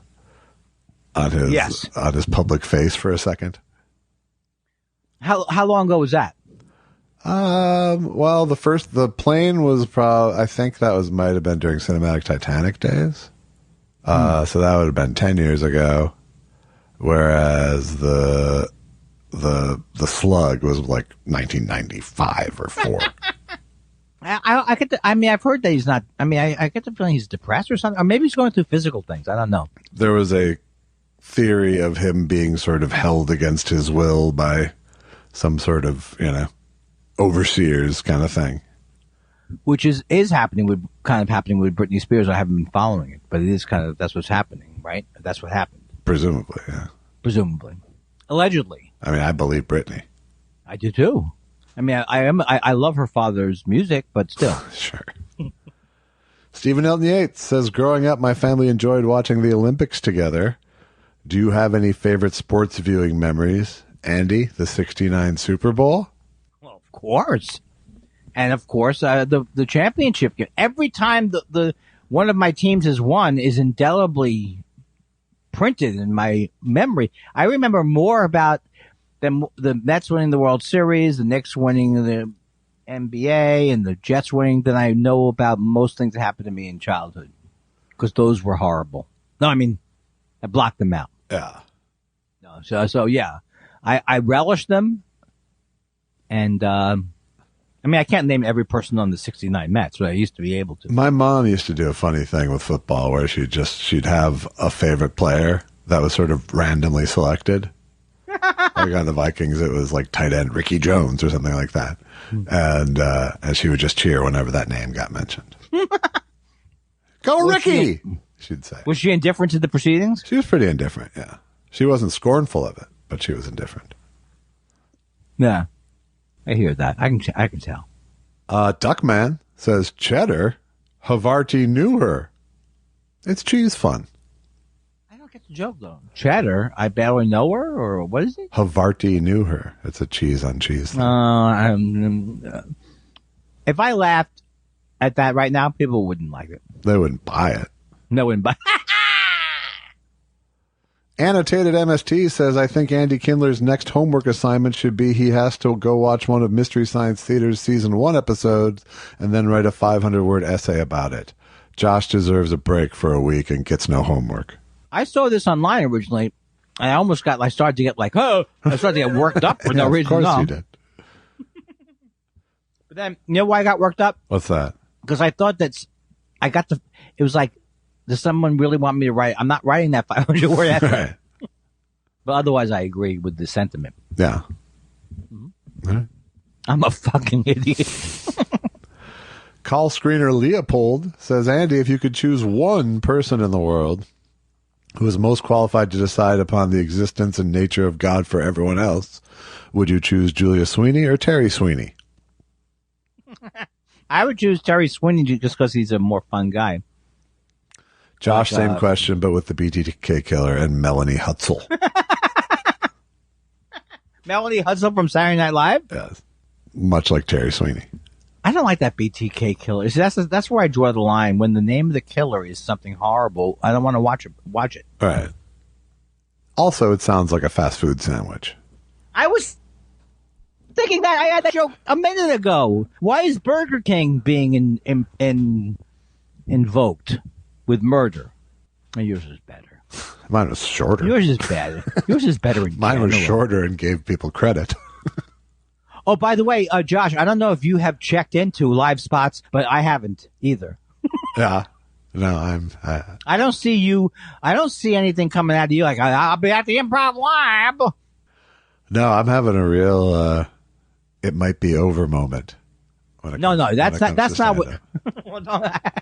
Yeah, but I'm saying there's no reason to go out now. Well, I don't think there's any less reason to go out now than 6 months from now, frankly, but. Well, no, but I mean, if you want to present it as a, oh yeah, I love stand up, but it's I'm waiting. Yeah. But you really don't. You're not. Now you seem to go through different time periods with this. How I you do. feel about stand Well, up? it's a lifelong thing. I started when I was 15, so it's pretty lodged in there. Yeah, I see what you're saying. It's not like a It's an identity crisis in some ways, right. without the crisis part. It's just an identity shrug. Because you're not worried about all the money you're going to lose from stand up. Yeah, no, I mean it can't hurt me to not do stand up. You know, it hasn't been a pillar of my income for a long time. Right. Exactly. I mean, I wish something would be. I thought it's unbelievable. I was thinking that joke. I was thinking, what is the one that's generating yours? Yes. Where is the bulk of the money coming from? Dead people, mostly people dying. Well, you told me the other night you still get like $100,000 a year residuals on the America's Funniest thing, which I thought not bad. I wish that was still the case. And I wish I didn't mention the $100,000 thing earlier about the script. I feel self-conscious about that now. It's so funny because I didn't even blink at it. Does it sound like you're bragging, you think? Maybe it did when you reacted that way. Well, no. I was just reacting as a Jew who hears about money. Right. Mike Parrish says, summer lawn game season is here. Bocce is the game of choice in my backyard. What games do you enjoy playing? Andy, what games are you and Susan playing in that young, hip, sexy crowd in your courtyard at Melrose Place? The only one I kind of like, the only things I like are tetherball, and not even that much. And nobody has a tetherball pole. And I used to cheat. I used to cheat at tetherball. Yeah. It's easy to cheat. By doing the throwing thing? Yeah. Yeah. And then you go home and you go, who am I? What have I become? And then I go, I beat you with my left hand. Don't do it. Don't do that to me. I mean, it wouldn't be specifically that, but it could be on a topic or something like. And then you find out. I wasn't even using my brain. All right. Were you? My favorite lawn game is pretty much throw a tennis ball and let a dog go get it. I have enjoyed croquet at times, but not that much. I don't think I've ever enjoyed croquet. Maybe I enjoy it because it's something I can't liked do. the fatal lawn darts. People did get killed by those, right? They at least got hurt real bad. And I don't know how you feel about this, but Because those things with enough height and velocity, that just goes through a child's sternum like a hot knife through butter. well, I just want to let you know that I am going to be killed by one of these bird things on Ventura Boulevard. What bird things are those? They're scooters. Oh, bird one of them's scooters. called- Gotcha. Yeah. And they're going faster than walking, Josh. And they come an People inch away pay for from that me. privilege. That would be the dumbest scooter, is if it went as fast as walking. Yeah, but I am telling you right now that they have come so close to me. Yesterday, the guy fucking honked me. Yeah. And because I had stopped. Because you're as I was- stumbling around like a drunk, Andy. Try a straight line. How about that? No. My point is, I know you're joking, but if I want to stop. You're veering around like the Motar in that commercial doing Comma Chameleon. Don't say that. Do not say that. Do not bring that guy up because you know this is trying to make him like he's like a Groucho now. Are you talking about Motor? I'm talking about Motor, yeah. Yeah, he's like running around. He's doing bits now. Hey, how's it going? Well, I mean, wasn't having half of your body be a motorcycle a bit to begin with? The whole thing. Are you saying they're cheapening the Motor concept? I'm saying he's not going to help it. Yeah. It's not going to help it to go, oh, Motor is like a one-liner I think you machine. can humanize half of him. I really, and I've told you I like TV. It's not the TV. Ow, it's not TV, not TV. It's those commercials that get me. But this idea that we need this much insurance and that we're selling it this way is just so disturbing I to think me. it's more the idea that people who watch news apparently are constantly on the hunt for insurance. Oh, and also, I can't get enough of that goalie. Yeah. Yeah, a lot of times I go, why aren't there more commercials for that? Because that's about all I buy now are apple cider gummies. Right. There's nothing we do anymore, right? We don't make anything or produce anything. No, we just make gummies. We make gummies and so the only job is as an insurance salesman or an accidentes guy. A what? Accidentes. You know, the guys on the back of the buses when you get in an accident? Ah. And it sounded vaguely racist. Just go on. I think I'm sick.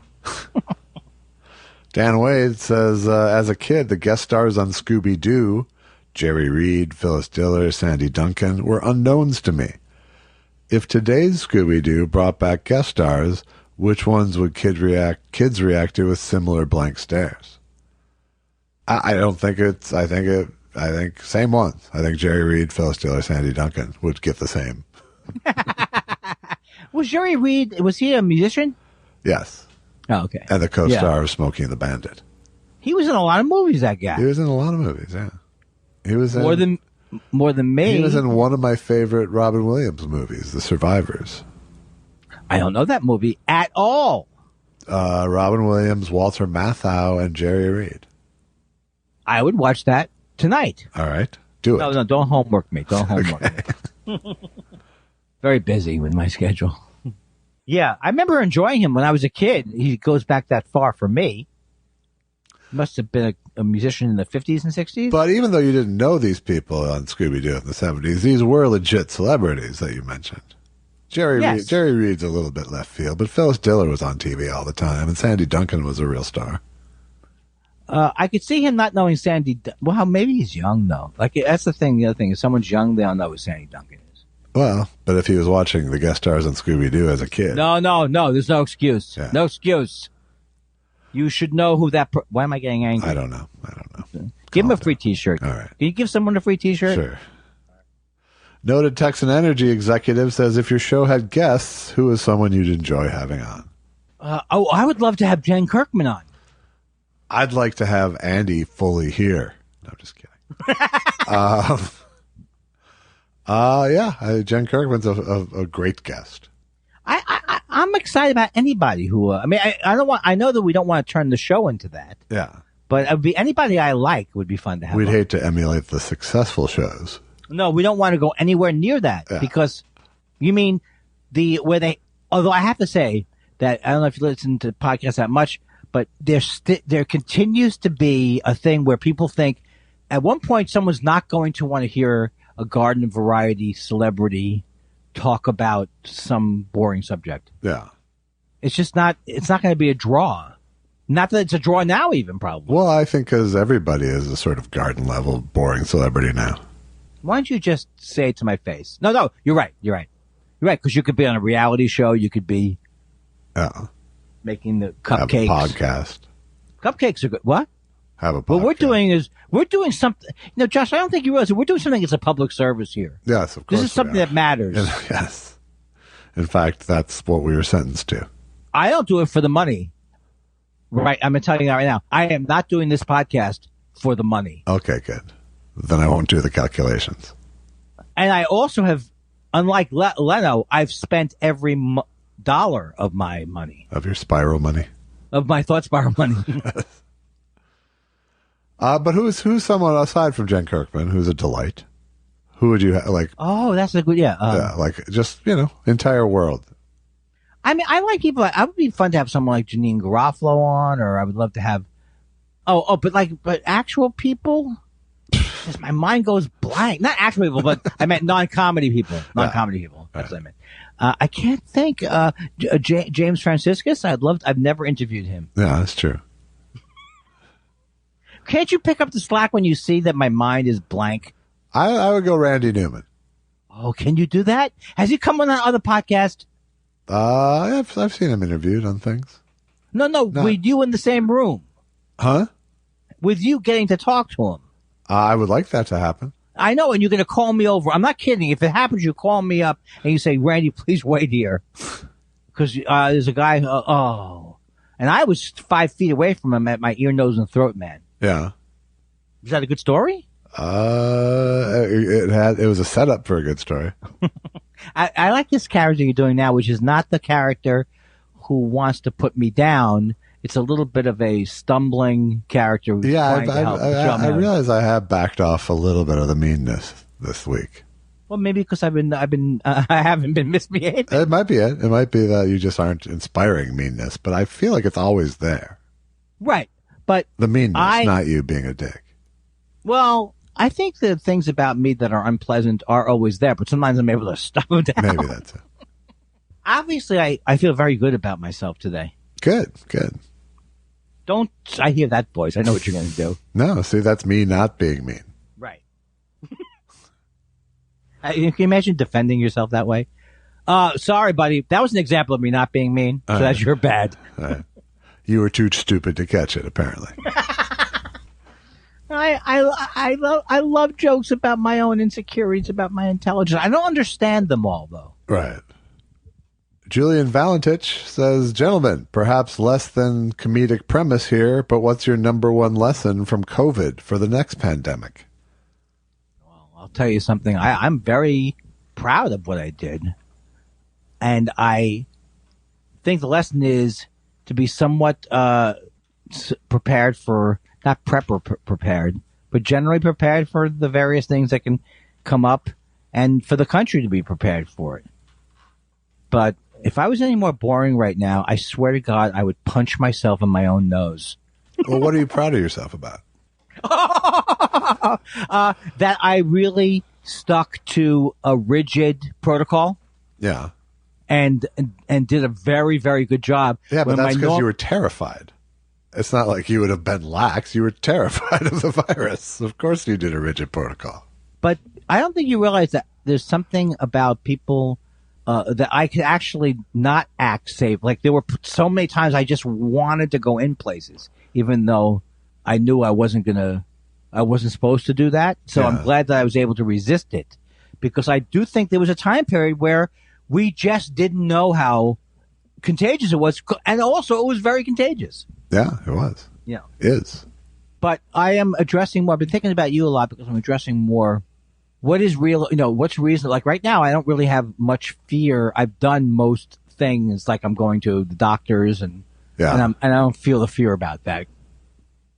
I think because they're very safe, and and I know. But your point is, I've been vaccinated. I can't get it, so I understand that. Well, I mean, you can get it, but you can't. The chances that you would get it in a fatal or hospitalizable way seem practically nil. Right. So I still think there's some justification for the fact that I do not want to go back on a plane yet. Yeah, I mean, I feel like planes are examples of things that are pretty well ventilated to begin with. True. And if you're wearing a mask as well, I think it's pretty, and you're vaccinated, I would go on a plane now. I don't want to. But I'm using my goddamn miles. I have hundreds of thousands of miles. I'm going to fly first class with Susan everywhere.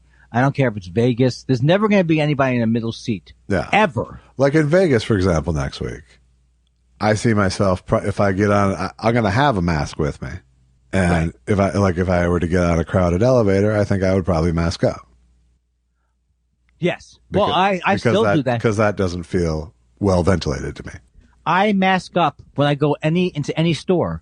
Because my feeling is, why do I want to make the people worried? Maybe they're worried. And also, I like your philosophy of the mask actually does make you feel like you don't have to deal with people. Not that people are running up to. It's a little bit of a fence. Yeah, it's kind of a nice little fence. Yeah, I like it. But I went into our grocery store yesterday unmasked because I walked in and the first 4 staff people I saw were unmasked. This is what seems to be happening.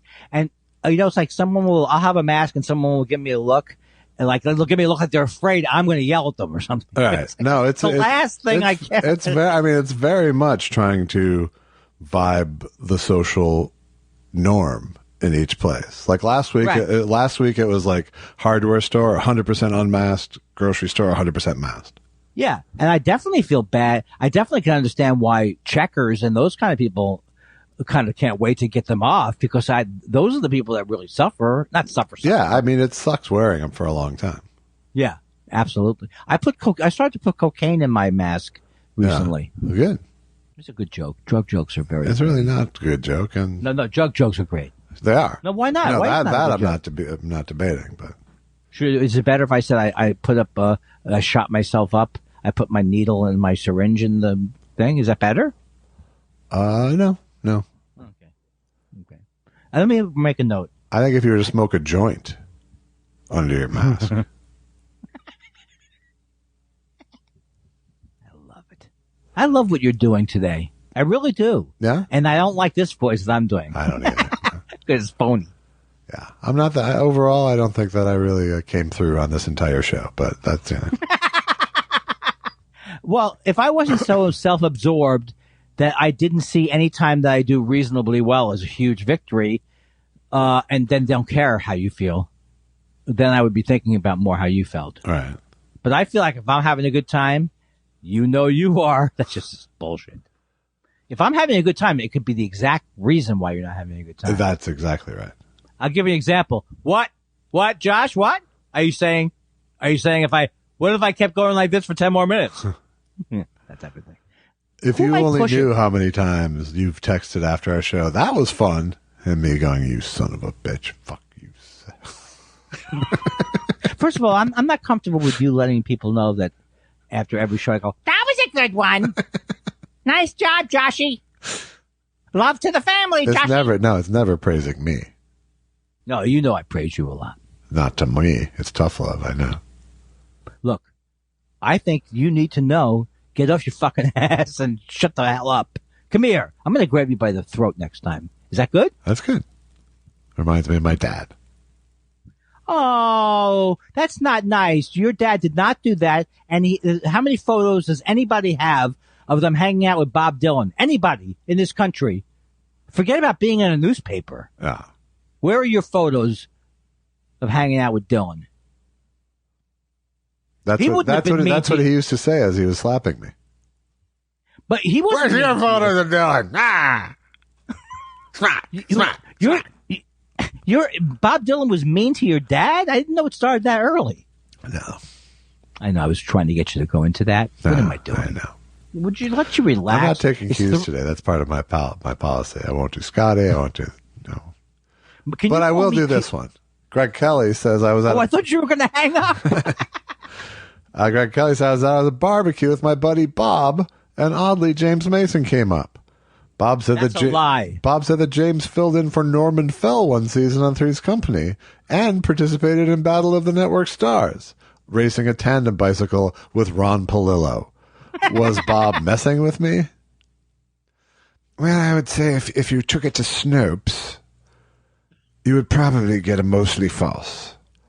Yes, I did fill in for Norman Fell, but it was in the Ropers. I like when you had to struggle to remember the show. Well, I didn't have a plan before I started the sentence. Hey, welcome to my world. I almost went to The Graduate to pull out my Norman Fell. I appreciate that you're in the voice of the character describing the various choices. And I did participate in the Battle of the Network Stars, but it was in a game of log roll with Christy McNichol. You could absolutely get a job if he would ever be a comedian again, coming up with references for Dennis Miller. All of a sudden, I got Celebrity on the Stars doing a log roll. Celebrity on the Stars? Yes. Wookie Talkie is here to say, I saw the movie Car Wash and liked it a lot. And guess what? It's in Los Angeles. And the radio station has concert tickets. But I don't think they ever said the temperature. 65 degrees downtown coming up in a half hour. We've been giving away some, and this is a special coming up with the top, a couple of times for the first time in a long time. It's Rolls Royce coming up at the top of the hour. Rolls Royce coming up at the top of the hour. I'm the Schnauzer, and we've got Josh the Josh. Hey, Josh, I heard last night. Yeah, Schnauz. I heard last night when you were over TJ Cranberries that you weren't wearing any underwear. Is that true? Yoing, yoing, yoing, yoing, yoing, yoing. Self-loathing narcissist says, how would classic rock station sound if instead of the Allman Brothers Band, we had the Almond Brothers Band? That was the Allman Brothers. Sorry, the Almond Butters Band. Oh, right. Oh, right. That was the Almond Butters Band doing their big hit. Sweet Harissa. I went with another sauce. I couldn't think of what sauce. I was born a rambling man with high cholesterol.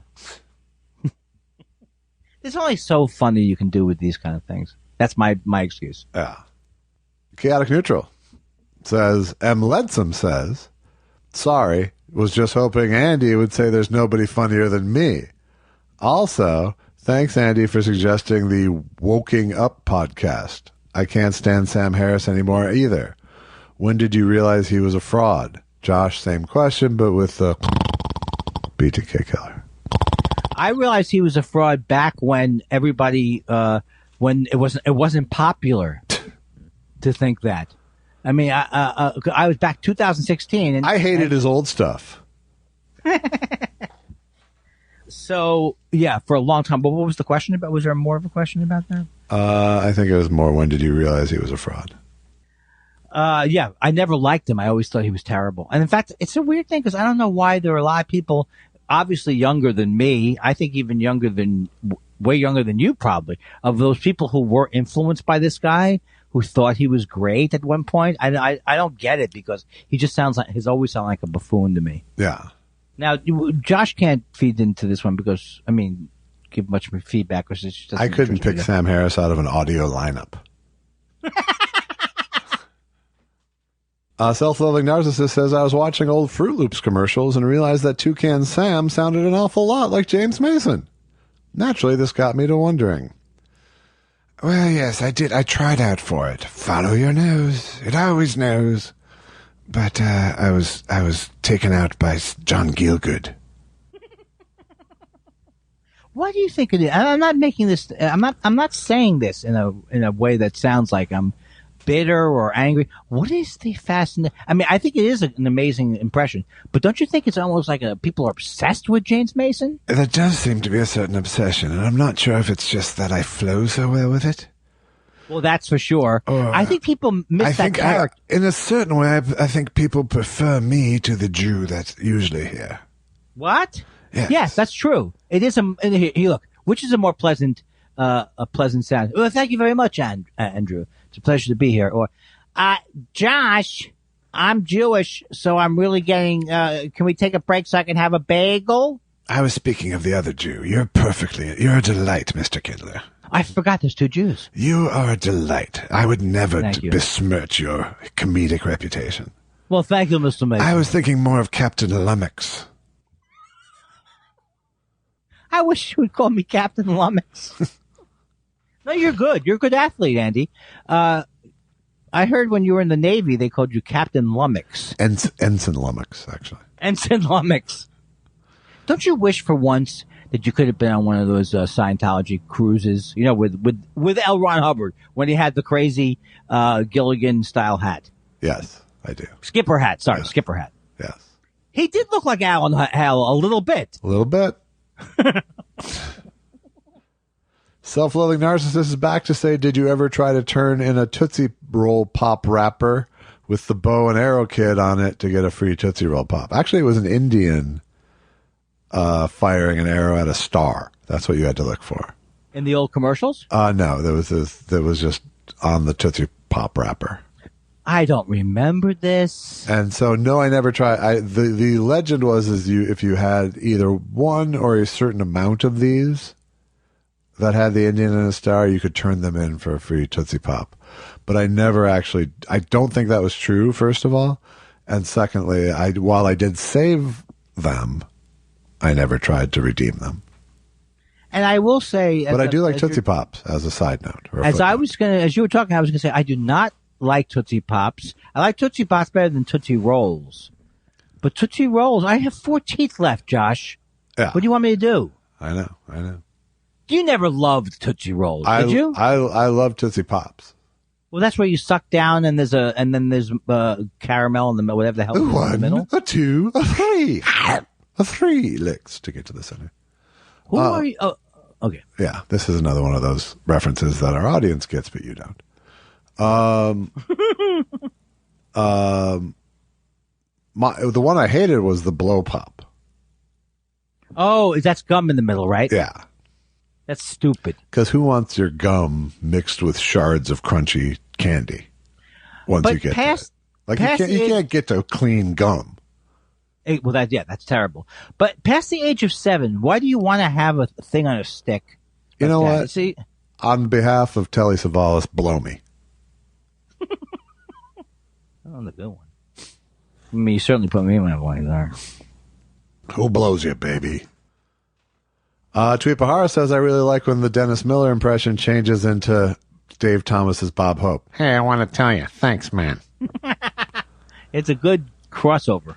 This is Bob. I'm doing Dennis Miller really Hope here. Tweet Bahara also says, guys, are we maybe going to see a live Thought Spiral at Moon Tower in September? Or maybe 2 individual stand-up shows? Or both? Perush is already in line. Well, as you know, Tweet Bahara, I'm not welcome at Moon Tower. It's not going to. They have not been excited about our podcast in the past. Nor me individually. Well, I don't know about that. But Andy, woohoo! Here comes Captain Prepared. Oh. Captain Funny. Hey, Andy's back. Hey, everybody. Did you hear Kindler's back? No, it's not going to happen. But also, the other thing is, I don't think live things are going to happen that much. I mean, I'm not saying I'm against it completely, but it's not fun to do them. You think it'd be more fun now? The live podcast? Yes. I don't know. It wasn't that fun. I mean, it would be better now because I'm better. Because I wouldn't be like staring at the audience, but it's still the fun. It's like many times when podcasts are done in front of studio audiences, I don't love it. Yeah. It's better for me when Andy wants my approval rather than the audience's approval. Right. Exactly. Then it's a win-win. Yeah. Yeah, because with the audience approval, I may never look your way again. I know. Pro from Flowgressive says, guys, I watched an old Tonight Show with George Miller. A couple of his jokes sounded like Letterman wrote them. Is that possible? I'm doing Comedy the State over Saturday. I'll tell you if the water's fine next week. He's doing Comedy on State in Is that in Madison? Yeah, because I think Dan Mintz is going to be there. But he said Comedy the State. That's why. I just want to be clear that I wasn't. But if you are in... Yeah. I got confused by some of the details of that. I think Letterman and George Miller had a huge amount of crossover in their... And they were good friends. In their style and sense of humor. And yes, that's exactly what it is. And I wouldn't be surprised if Dave stole a little bit of the George Miller cadence. Oh, that makes sense, yeah. But I doubt that. Well, not stole, because they both were. Well, yeah, stole. I don't see... why would you say... Okay, I'm not going to argue about this because I don't have any... I would just start to get defensive on Letterman's behalf, and it would just sound stupid. I was kind of hoping you would. Oh, wait, so you could make me uncomfortable? Yeah. God damn it. Josh. Of our show. What the fuck are you kids saying, Josh? Yeah. What are you saying? Yeah, all right. Don't try to act. Henry Call Jr. Hey, I get that a lot. Says, a.k.a. Halpin Fraser, says, hey, Andy, I heard you mention Dark Side of the Ring briefly. Wanted to know more details of what you thought about the Brian Pillman episode or other ones. I didn't see that one, but I just saw the China one last night, and that is a heartbreaking story. Are you familiar with her? China is a female wrestler. Yes. And she died, and it's a pretty sad documentary. Harry Call Jr. also says, hi, Josh. I don't know if I was drunk or what, but I'm sure I saw an interview with George Burns by Chuck Todd on YouTube. Could you perhaps reenact this? I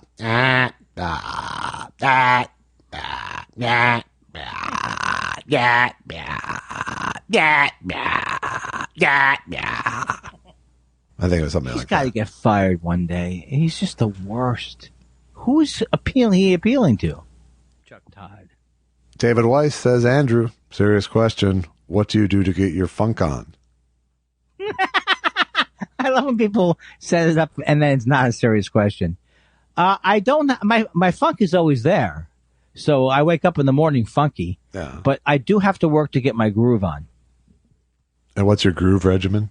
Well, my groove regimen is to put on usually like slow jazz or Muzaki style jazz, Right. and then just to walk around the apartment going, kind of swaying. I'm sorry, take that out, take me out to the ballgame. Seth Dick III says, what's the highest number you can count to? I do not know the answer to that. I think the question is really what's the highest number you're willing to count to? Yeah, I'm not even willing to do 99 bottles of beer. I believe that my ability would exceed the time I have on Earth. True. Did I ever tell you I have a photographic memory? And currently it's of a guy selling newspapers. Extra, extra. I have a photographic memory, but it's the photo that came with the frame. Who is that lady? Who are those kids? Hey, you sounded like me for a second there. I did. Am I going to die from that? Yeah, probably. Okay, thanks. Night Sky says, have you ever turned up the dialogue just to have your ears blown out by the music moments later? Is this a joke? What do you mean?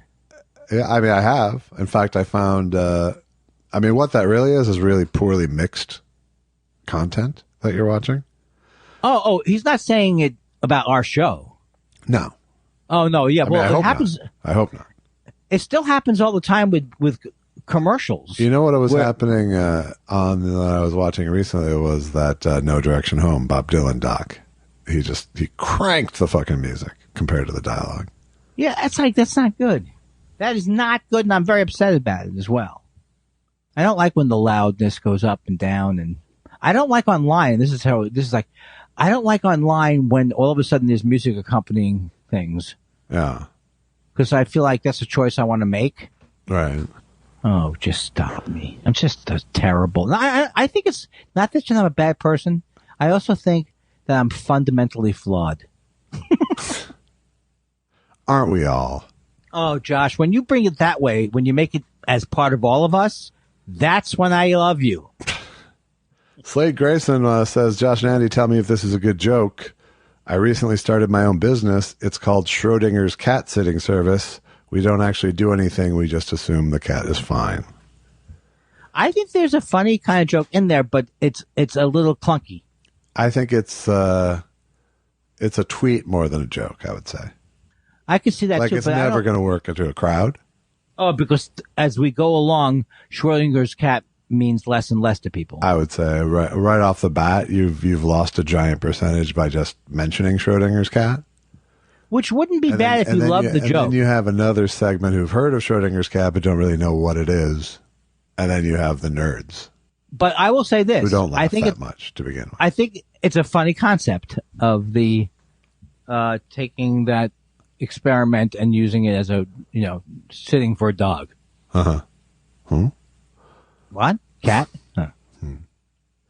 I'm just saying I'm a nicer person than you when it comes to audience people. That may well be. Tyson Sainer wants to know, when John Travolta passes on, will he be remembered forever as Shoo Bop, Shawada Wada, Yippity Boom Da Boom? Is that from Greece? It is, yes. Oh. No, but I think I still remember the stuff from Welcome Back, Kotter, the bits that they used to do. What? Where? Who? Like they would do these bits like, I know you can, can you dig it? I knew that you could. So they were always like fooling around on the set, and I found that endlessly entertaining. Yeah. This is it for me, Josh. Oh, luckily this is the last question. Oh God! I hope you get. I hope there's not a lot of questions left because you're fucking killing me today. I don't know if anybody can hear this, but you're fucking killing me today with the fucking questions. Do you have to ask every goddamn question? Can't you take some of them and throw them off of a building? I forgot it.